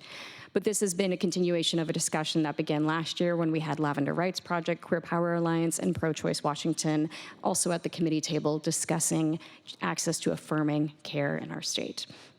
So as my office has engaged with trans-led organizations and mutual aid groups, we've only heard the need for additional support grow as more people are coming to the Seattle area. Internal displacement of trans people is happening across the country due to anti-trans legislation sweeping state legislatures. In 2026, today I checked the numbers, 813 bills are under consideration across the country that would negatively impact trans and gender nonconforming people. 62 pieces of legislation have passed this year alone. And that is, in large part, what is fueling the internal displacement of people and folks coming to our region. Now, as stated, this funding would be going towards emergency shelter, housing, food access, employment support, and other essential needs. And I've been affirmed by HSD that they are able to take on this contract. So while this is one-time funding, I recognize it is not enough to address the full need, but I believe this is a start and signals our commitment that the City of Seattle will remain a welcoming city to the queer and trans community. This amendment has the support of a number of our LGBTQIA or community organizations that we heard from today in public comment, and I do want to take this moment to thank them for their continued care and support for our community members during this time. Thank you. And colleagues, I humbly ask for your support today. Thank you. Thank you. Colleagues, any questions, comments? Final words? Will the clerk please call the roll on Amendment 5 to Council Bill 121253? Oh, Councilmember Hands Kettle. up. Councilmember Kettle, and then we'll go back. Over to you, sir. Thank you. I just wanted to take the opportunity. I said this in Public Safety Committee and chair comment, and I think it's important to be echoed out that I noted that there was an op-ed by Jessa Davis, who's part of the commission, the city's commission. And in that op-ed, she noted that she and others, particularly the trans community, are coming to Seattle. They're not coming here for political ideology, but rather they're coming here for survival. And from a public safety perspective, I think it's important to echo that and give voice to that. And it's something that we, as a city, and included within the public safety realm, should be mindful of and working towards, ensuring that, while here in Seattle, that, the idea of creating a safe base in our city is not just for, certain parts, but for all of us, to include the LGBTQ plus community and specifically the trans community. Thanks, Chair. Thank you. Councilmember Hollingsworth. Hey, thank you. Just real sweet. Thank you, Councilmember Rink. Happy to support this today. Also, I want to give a big thank you to council, because last year we did advocate some funding to Lavender Rights Project as well with our budget, and that was a unanimous vote and put in the consensus package with, or the chair's package, excuse me, with Councilmember Strauss. So just wanted to highlight that for the record. Thank you, Councilmember Rink, supporting this today. Thank you so much. Councilmember Rink, any final comments? Simply appreciation to the committee members for their words on this. Thank you so much, and I ask for your support. Thank you, Chair. Thank you kindly. Will the clerk please call the roll on Amendment 5 to Council Bill 121253? Councilmember Kettle, Aye. Council President Hollingsworth, Yes. Councilmember Saka, Aye. Vice Chair Rivera, Aye. Chair Strauss. Aye. That's 5 in favor, 0 opposed. Thank you. Amendment 5 to Council Bill 121253 passes, and the bill is amended. We're now going to move into the next two amendments, which both have to do with our neighborhood impact framework that has proven successful in our city. We've been having the conversation about ongoing funding versus one-time funding. These two amendments that we're about to engage in do create ongoing funding requirements, and they're not one time. Overall, the neighborhood impact framework has been extremely successful.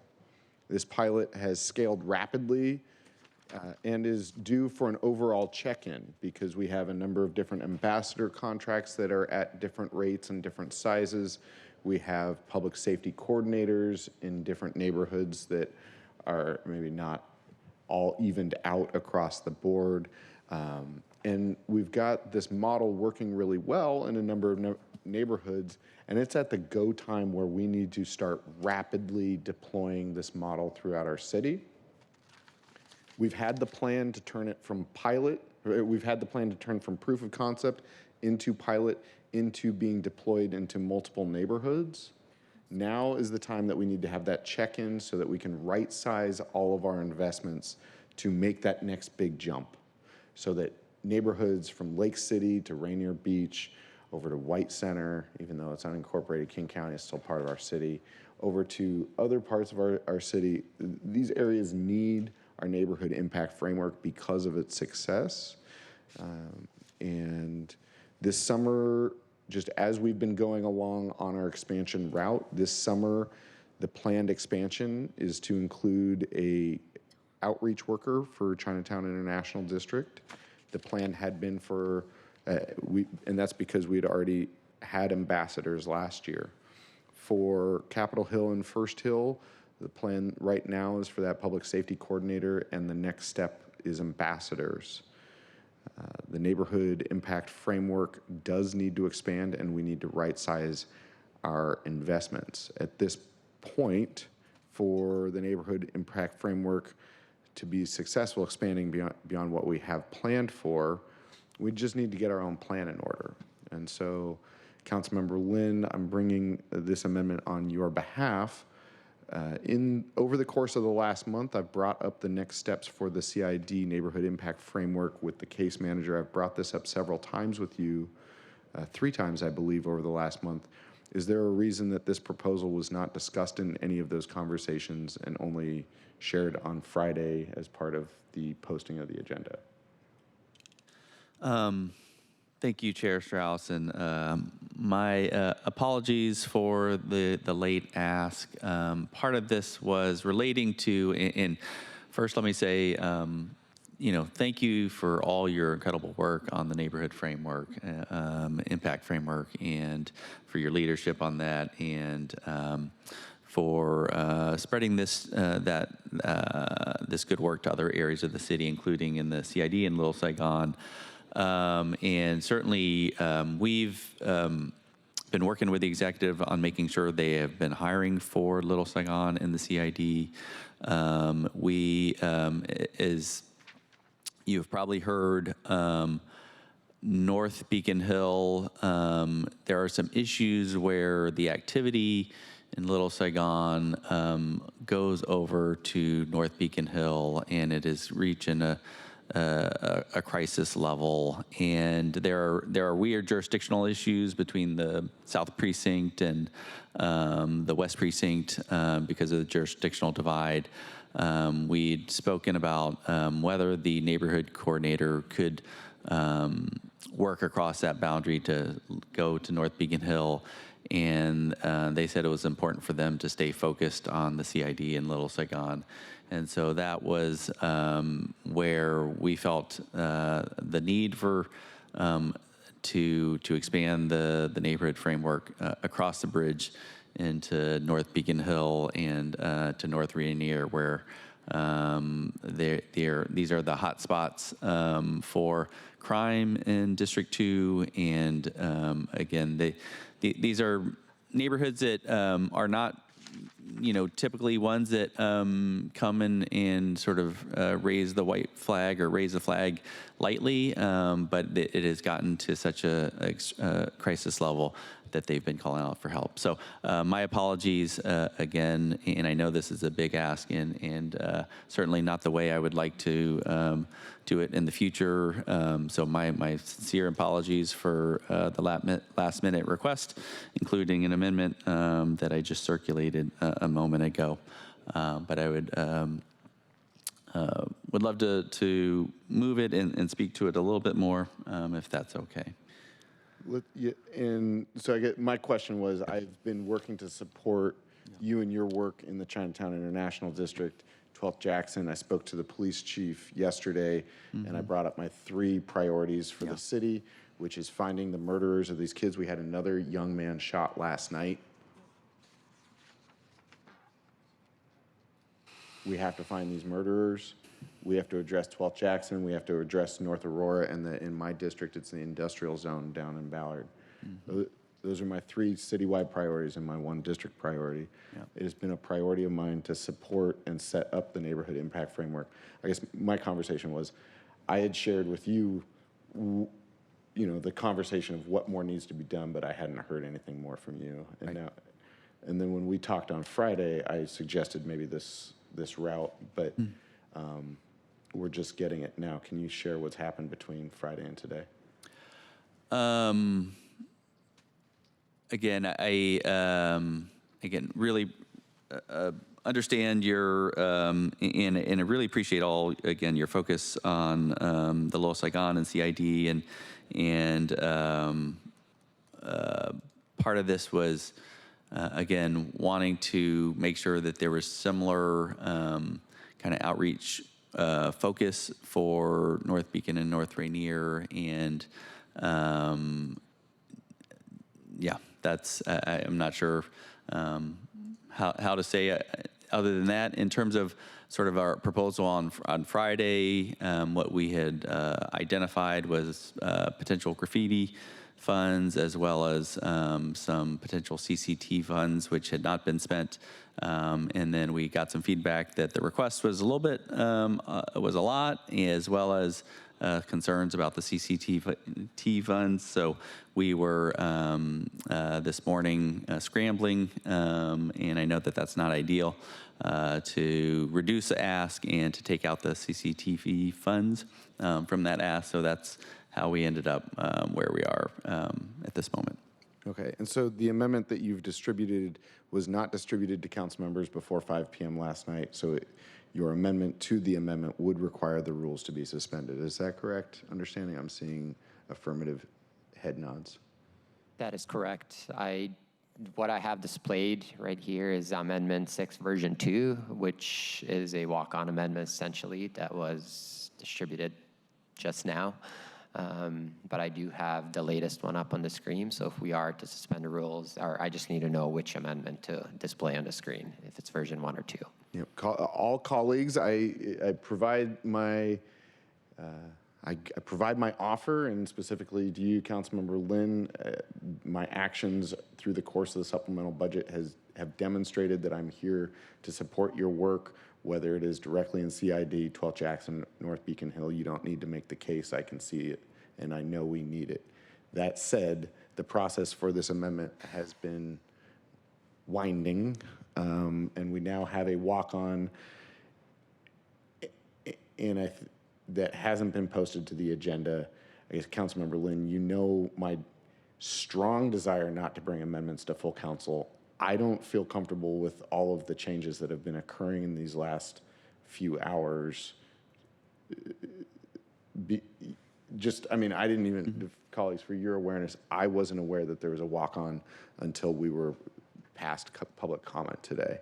And so, Councilmember Lynn, I just want to ask you, what would you like to do? I think for the transparency's sake and the public involvement's sake, voting on a walk-on amendment today is not necessarily the best process.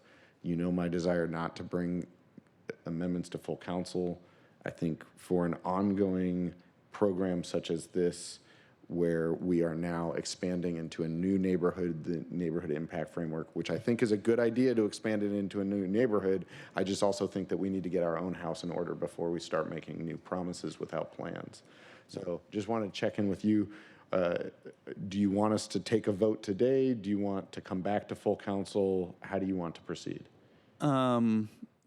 I'd like to withdraw the amendment and really understand. And again, my apologies for any last minute edits. It was in response to some feedback we had received. Again, the reason that we were bringing this forward in the first place is just the urgency that we are hearing from the community that they are in crisis. And I know that we do have full budget right around the corner, but anything we can do to provide them relief sooner than later, I think is very much needed. So with that, I'd like to withdraw the amendment, Chair Strauss, and appreciate your feedback, and thank you. Yeah, thank you, Councilmember Lynn, and I think that it will be important for us to understand between now and full council how quickly staffing is able to be hired. There are two different ways that I see supplemental hiring or supplemental budgets work regarding hiring. Number one is there's been a lot of pre-work accomplished so that those departments are ready, or those programs are ready to start spending that money because they've been making that process, they've been getting ready to make that hiring expansion. And then there's other times that I've done this and it hasn't been the right decision necessarily, where expanded the hiring for a program in the mid-year supplemental, but those funds are not utilized until the full budget is passed because the executive or because the council has not provided that clarity that that ongoing funding will still be occurring. So like, I have added that money in the mid-year supplemental only to see those positions not hired until the next year. And then there's also the other way of it, which is like all of the pre-work has been done and those positions are ready to be hired. So Council President Hollingsworth, I think you know the question I'm about to ask you. So with that, Councilmember Lynn, thank you for withdrawing. On behalf of Councilmember Lynn, I will withdraw this amendment. I would like version 2 posted to the agenda after the fact, since we've brought it up and discussed it here in committee, even so briefly. And Councilmember Lynn, let's discuss so that we can, before full council, because it is right around the corner. So with that, thank you, Councilmember. Thank you, Chair. We will move on to. Chair? Yes, sir. Councilmember Kettle.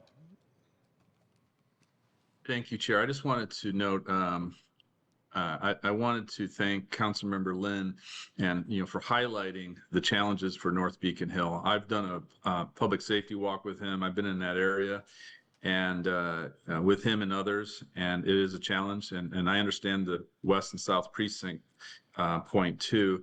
And it is something that needs to be worked. And this is the reason why, like with our strategic framework plan, that we have introduced the public drug use and possession bill, for example, because we have to hit the drug markets, we have to hit the stolen good markets, and we have to address the shifting of those markets as we've seen. And this is what's impacting North Beacon Hill. So it is, it's North Beacon Hill is now spoken to the way we talk about Little Saigon or Third Pike and Pine, Third and Blanchard, Second and Nora, and there's other locations throughout the city.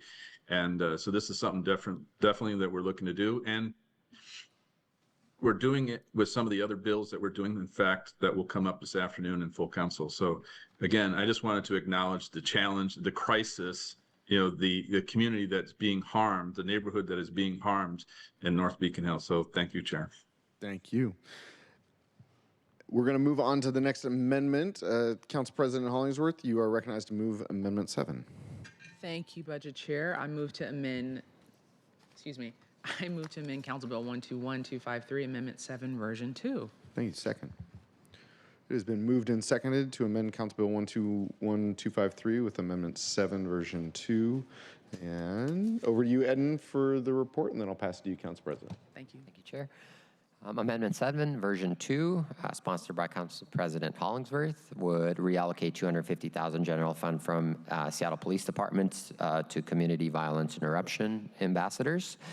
This amendment would increase appropriations to the 2026 budget for the community assisted response and engagement care by $250,000 general fund for community violence interruption ambassadors.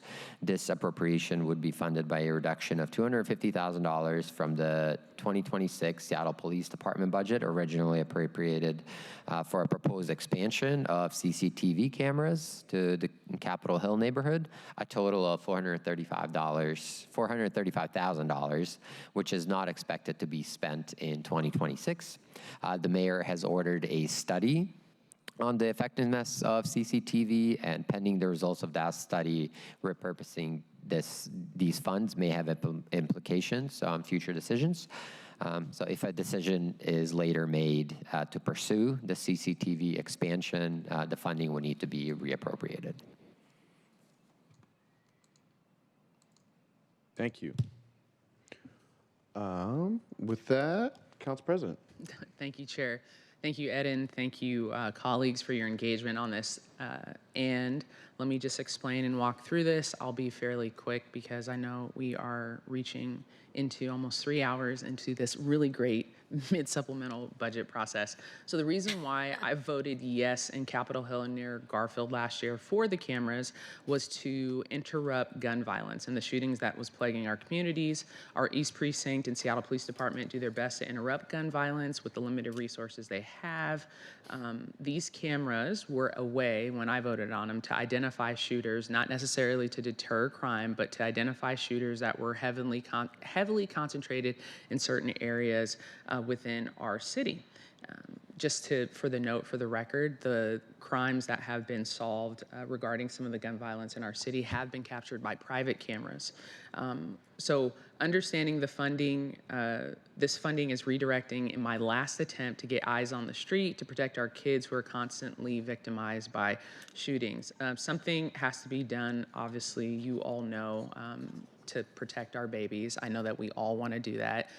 With this specifically, I know that the data based on 911 crisis care calls from 1/1/24 to December 4th of 2025 primarily are concentrated in Capitol Hill, First Hill, downtown, the CID, and Central District have the highest volume of call counts across the city by a long shot. It's very, very concentrated. This is not, I'm not asking for this every year. This is one-time funding to jumpstart a program that we've been working on for almost a year regarding ambassadors, almost 2 years when I went to Councilmember Strauss and we had a plan to implement a safety coordinator, which we have successfully done with our partners at GSBA. The second part of that were Capitol Hill and First Hill ambassadors within District 3. And that was a commitment that we made. That was a rolled out process as well. This is jumpstarting that, but this is only one-time funding because colleagues, last year we were able to secure an additional $2 million from the county to help curb some of the mitigation and violence that's going on Capitol Hill. That is an additional $3 million in total for that area because King County originally did $1 million. Our office sent a letter and asked for $2 million. And so it's a total of $3 million that's in this pot to help curb some of the violence that's going on Capitol Hill and First Hill. And I do want to thank Councilmember Rob Dembowski, Councilmember Mosqueda, had a great conversation with the King County executive team who have committed to allocating this funding to help the ambassadors that will be brought up from downtown. Colleagues, a lot of the care team ambassadors that are out there on the streets right now are under Chief Barton's leadership and the contracts. And so I've spoken with her. They're able to scale this very quickly and have set up meetings with Director Smith, the Chief Smith and Captain Britt, so we can implement this quickly within the neighborhood. So Capitol Hill, First Hill, and our Central District. And the ongoing funding for this will be in a partnership with King County and their allocation that we have for mitigation around the crisis care clinic. People want to see something done now. And I think it's really important that we have this ongoing source of funding, the commitment from the King County executive, the partnership, everyone working together. Already spoke with Chief Barton. They know this is coming. We've been working on this for the last 1.5 to 2 years, and now we're here to implement it fairly quicker than we thought because of the rise in gun violence that's been happening on Capitol Hill alone and First Hill as well. So colleagues, would love to answer any questions and would just really appreciate your support on this. We've thought it out, and this has been going on for 2 years. So thank you, colleagues. Thank you, Council President. First question is, are you ready to hire right now? We are ready to hire right now, and I would take the job as well. I want to help. So, no, right. Absolutely, yes. Thank you. Councilmember Rivera? Thank you, Chair. So this is coming from the CCTV money for the expansion of CCTV that was going to happen this year. And so we know for certain that is not going to happen. I mean, I guess, Sally, you're here you're the closest to the mayor's representative at this table today. So are we not expanding the CCTV cameras this year, that if we take this money for this purpose, we're not going to need it to place the cameras, that the reason by which we have this money in the budget is council appropriated it for the CCTV cameras that constituents have been asking for, including constituents on Capitol Hill and in other areas of the city for that matter. Director? Thank you. There were 9 positions added in the budget that was part of the expansion that have been held vacant while the evaluation is ongoing, and also because many departments are holding vacancies as we go through this very, very challenging budget process. So even if the mayor was to decide to pursue the expansion this year, the full amount of funding for those positions would not be needed. I will just flag that if this is an ongoing ad, this would be an ongoing reduction to that funding. So there is no funding to reappropriate. This is essentially cutting the ongoing funding. It's not to say that the council or mayor may want to make that whole at some point in the future. And I'll also just flag that sometimes these things are indicating a priority, and so we will proceed with that. But you can expect to see in the year end a significant request from the Seattle Police Department to increase their budgets for 26, that I expect them to need additional budget authority. So this sort of takes away part of that tool, and those are the policy conversations that we all have to have together. So that does make it a little bit harder, and also not trying to disrespect the council president's request, because right now I do not expect that full amount of funding to be spent for the original purpose that's in the 26 budget. Thank you. Councilmember Rivera? Yes, thank you, Chair. So a follow-up question for me is, I thought I heard Council President say that this is one-time funding and then ongoing would be taken up by the county, and I want to make sure I heard that correctly, Chair.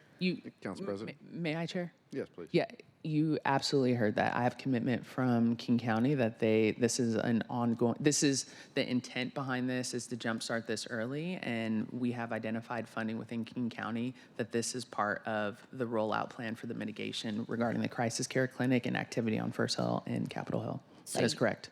Thank you. Councilmember Rivera, right back to you. Thank you, Chair. So we're not going to be asking for future funding for this effort. This is truly a 250 this year, and we're done. If I may. Please, and then I'm going to call on Director Panucci in just a second here. That absolutely, and the reason behind this is practical. If we're not going to spend this money for cameras this year, I'm just trying to find a replacement for that. And as you know, we've talked about this, but yes, that is correct. Director Panucci, and then I'll call back on you, Councilmember Rivera. Thank you, and thanks for that clarifying question. I misheard what the council president said, so I appreciate that it is truly one time. Thank you for that clarification. Please, Councilmember Rivera. Thank you, Chair. And so given it is truly one time and in late August, doubtful that we would be able to, for the remainder of the year, add 9 positions because of the hiring process. And it's not ongoing, I would support this particular ad. However, I remain concerned about the CCTV cameras and the mayor not situating these cameras that council put money into the budget to situate, and given the situation and the increase in gun violence across the city and the mass shooting we saw on Sunday, CCTV cameras do not prevent crime, but they help us investigate and solve crime.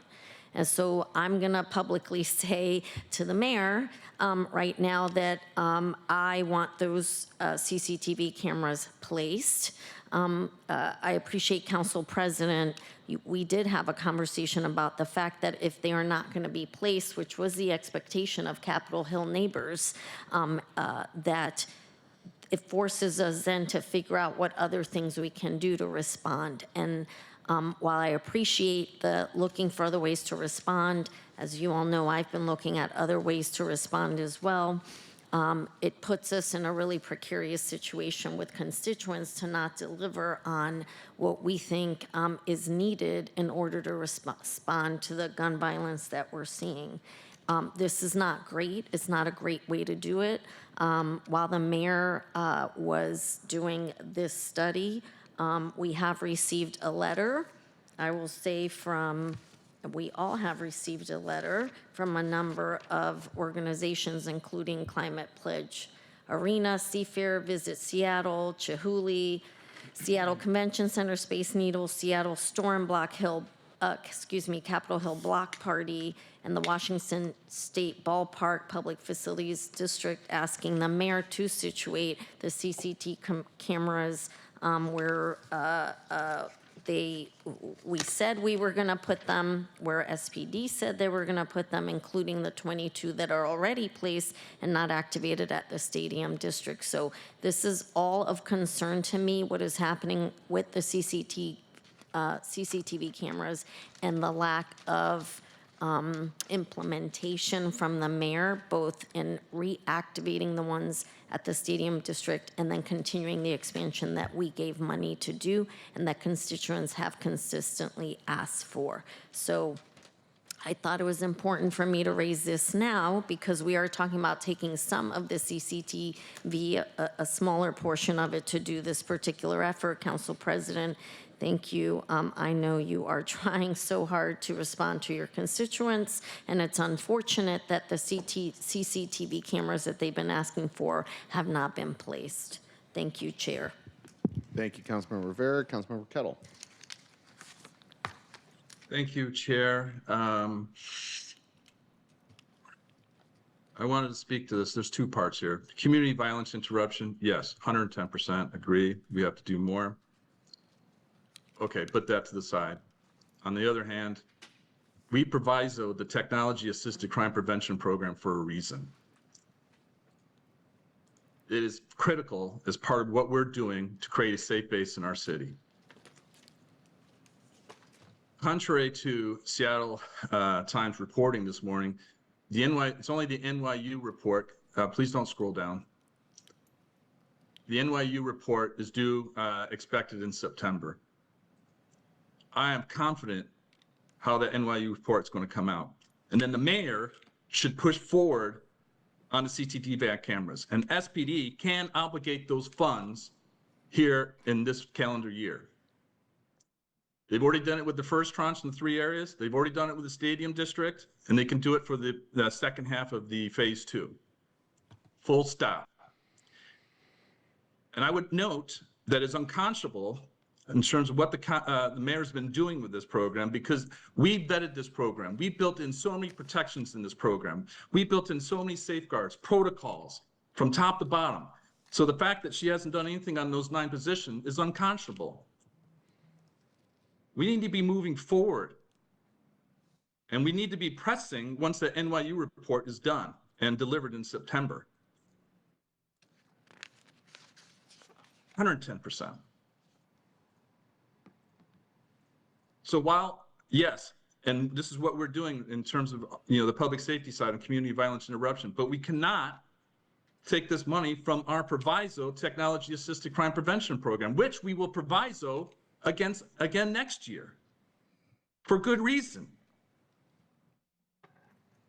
Because the mayor is not doing what she needs to do with respect to this area and making sure that we have a safe Seattle. Mm-hmm.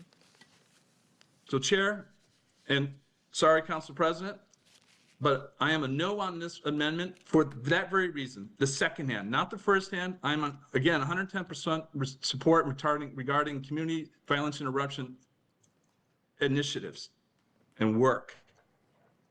But this is the wrong way to do it. So I'm going to be a no on this amendment. If this amendment passes, I'm going to be a no on the mid-year supplemental, both here and next Tuesday. Thank you, Chair.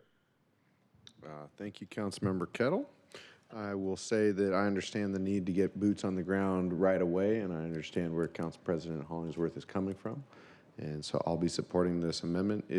If Councilmember Kettle does vote no on the underlying bill, that will require a 2-week delay. And so if that does occur, I will be requesting to skip that delay and bring this to full council next week, as I have already been approved for an excused absence on 2 weeks from today. So just for the record there. Council President, any final words? Thank you, Chair. And I want to thank Councilmember Kettle for his comments and passion regarding public safety in our city. I see how much you care, Councilmember Kettle. And on this one, I'm just going to have to respectfully disagree with the piece. I'm trying to work in very, very particular parameters here about what I see that's going on the street. The passion that you have is the same passion that I see at funerals when I've been to more funerals than weddings, okay? And so as we are trying to navigate this issue of cameras going on when guests come here, going off when our residents are here, all of the juggling that's going on with the issues, you know, I'm just as frustrated as well.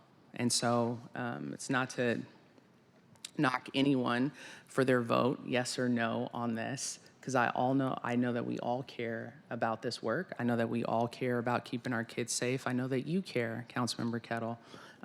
But I believe that at this moment in time, I'm literally trying to be practical. And I cannot rely on a study to come out and wishes about, are we going to turn the cameras on or off? Are we going to purchase them? Are we going to put them up? Are we going to get them turned on and rolling and running? I have no clue about that. What I know right now is the last 2 shootings that have been on Capitol Hill next to our East Precinct. What I do know right now is the constant gun violence going up and down 23rd in South End. And at this moment in time, I think this is the best way to approach this effort and the work that we've been doing. So I hear you, I understand you, I appreciate you. We're just gonna have to respectfully disagree on this. Thank you. Thank you, Council President. That was intended to be last word, but I'm seeing 2 new hands. Councilmember Saka, you have not yet spoken today at all. And so I'm going to give you the floor first, and then Councilmember Kettle and Councilmember Rivera, who have spoken on this topic already. Over to you, Councilmember Saka. Thank you, Chair. Just want to say, one, I appreciate Council President for bringing this forward, for her zealous advocacy of the safety and security of her constituents, and always keeping them top of mind in all she does, including through the mid-year supplemental budget process, and finding creative ways and the sense of practicality that she's offering here today. Really do appreciate that. I can't thank you enough. I share some of the concerns expressed by my colleagues with respect to the underlying camera program. We've conducted review upon assessment, upon review, upon analysis, upon more assessment and more review.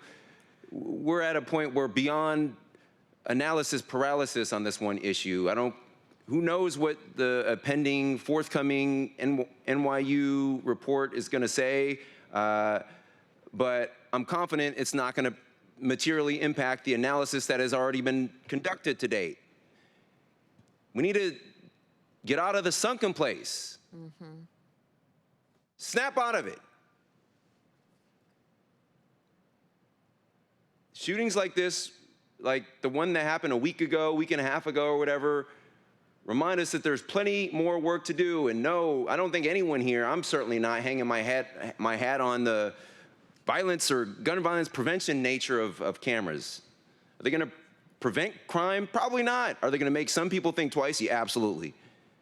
But the investigative use and efficacy of the cameras from solving crime and fighting crime once it happens perspective is unmatched. We've gone through analysis after analysis on this issue. I was proud a couple years ago to sign off on the 3 criteria used to define, expansion in terms of gun violence and human trafficking and the other and the like. And that criteria made a ton of sense at the time. And now, it's also probably time to revisit that criteria, because the week and a half ago we learned that, well, what about major events where a lot of people that don't automatically meet one of those criteria, what about that? At the Seattle Center. So in any event, all I has to say is I really do support, I really do appreciate the intent of Council President, and I know she has the best interests of residents across the city, especially including her council district here. Because of the policy implications with respect to the camera program and technology more broadly, I'll just say I have concerns about that. But I appreciate Council President. Thank you. Thank you. Councilmember Kettle. I just wanted to thank Council President for her words and to note that those issues land at the feet of the mayor. And that's a message that I asked Director Panucci to take to her coming out of this conversation. And I would note, by the way, I disagree with the statement on the central staff memo that says, which is not expected to be spent during 2026. I'm expecting a positive note. I'm confident in September for this, and I am confident related to SPD's ability to obligate the appropriated funds that were authorized by at least 7 city ordinances for the technology assisted crime prevention program to include CCTV. Thank you. Thank you, Councilmember Kettle. Councilmember Rivera. Thank you. This is a really difficult topic, as you can all imagine. I do expect that if this amendment passes today, it is a call on the mayor to move forward with CCTV in the fall budget, and that it has all the positions for which we made this proviso happen last year. So I will say that this is a smaller portion of funds that Council President's asking for a limited amount of time this year. And it doesn't take from the rest of the proviso for the CCTV cameras. So that is to say, the mayor can still, or SPD rather, can still hire up for the CCTV cameras if the mayor allows for that. And so that's why I'm calling for the mayor to allow for that. I also know realistically that in terms of being able to staff up those 9 positions within this last quarter of the year is always a bit challenging. And to Council President's point, this a much smaller amount to be able to give attention to Capitol Hill, given that those cameras haven't gone up. I think I feel comfortable with that. But that said, I want to make sure that this does not mean that we're going to erode this program for the fall, and that I expect, and I will be asking for the continuation of this program at SPD moving forward. Thank you, Chair. Thank you. Sorry, got a little water going on. Council President, last words. Thank you. Last words. And I just want to thank my colleagues for your spirited conversation. I know that this is just practicality for this specific. I don't know if the cameras are going to be going on. You all know how I voted last year. That was a very tough vote to be able to do that. And I still would like technology assist in our city. And I've taken hits for that, okay? Left and right. Councilmember Kettle and everyone, we all have taken hits for that. I don't need to go into detail about photos that were put up on Capitol Hill about me, but so my commitment to technology in our city, but also right now, I'm just trying to be very practical in what's in front of me and what I know about the potential on, off, left, right, up, down, I don't know. And so what is factually to me right now is that the cameras are off, that I don't know. I haven't been a commitment that they'll be turned on. I have no clue about that. This is what I have in front of me. And so anyways, I just wanted to make that case, and I really, really appreciate it. No matter which way this amendment goes, I'm still gonna try to find some funding to get this effort started in our city. So thank you. Thank you, Council President. Colleagues, any final words? That was last words, so no final words. Clerk, will you please call the roll? Councilmember Kettle? No. Council President Hollingsworth? Aye. Councilmember Saka? Abstain. Vice Chair Rivera. Aye. Chair Strauss. Aye. That's 3 in favor, 1 opposed, 1 abstain. Thank you. Council Bill 121, Council Amendment 7 to Council Bill 121253 does pass and will amend the underlying bill. Colleagues, that does bring us through all of the amendments on the underlying bill. We will now move to final comments on the bill as amended. We've been here for 3 hours, so I hope that it's short because everyone has another opportunity to comment on the bill next week. As I'm putting on the record, I will be asking for the rules to be suspended to take this bill up next week if we have a divided report. Any final comments? Going once, going twice. And will the clerk please call the roll on Council Bill 121253 as amended? Councilmember Kettle. No. Council President Hollingsworth. Aye. Councilmember Saka. Aye. Vice Chair Rivera. Aye. Chair Strauss. Aye. That's 4 in favor, 1 opposed. Thank you. The committee recommendation that the council pass Council Bill 121253 as amended will be sent to the full city council. And colleagues, I will be requesting that that go to the city council meeting next week. This does conclude the Tuesday, August 4th meeting of the Finance, Native Communities, and Tribal Governments Committee. I appreciate you joining us, and it is 12:30 p.m. Thank you.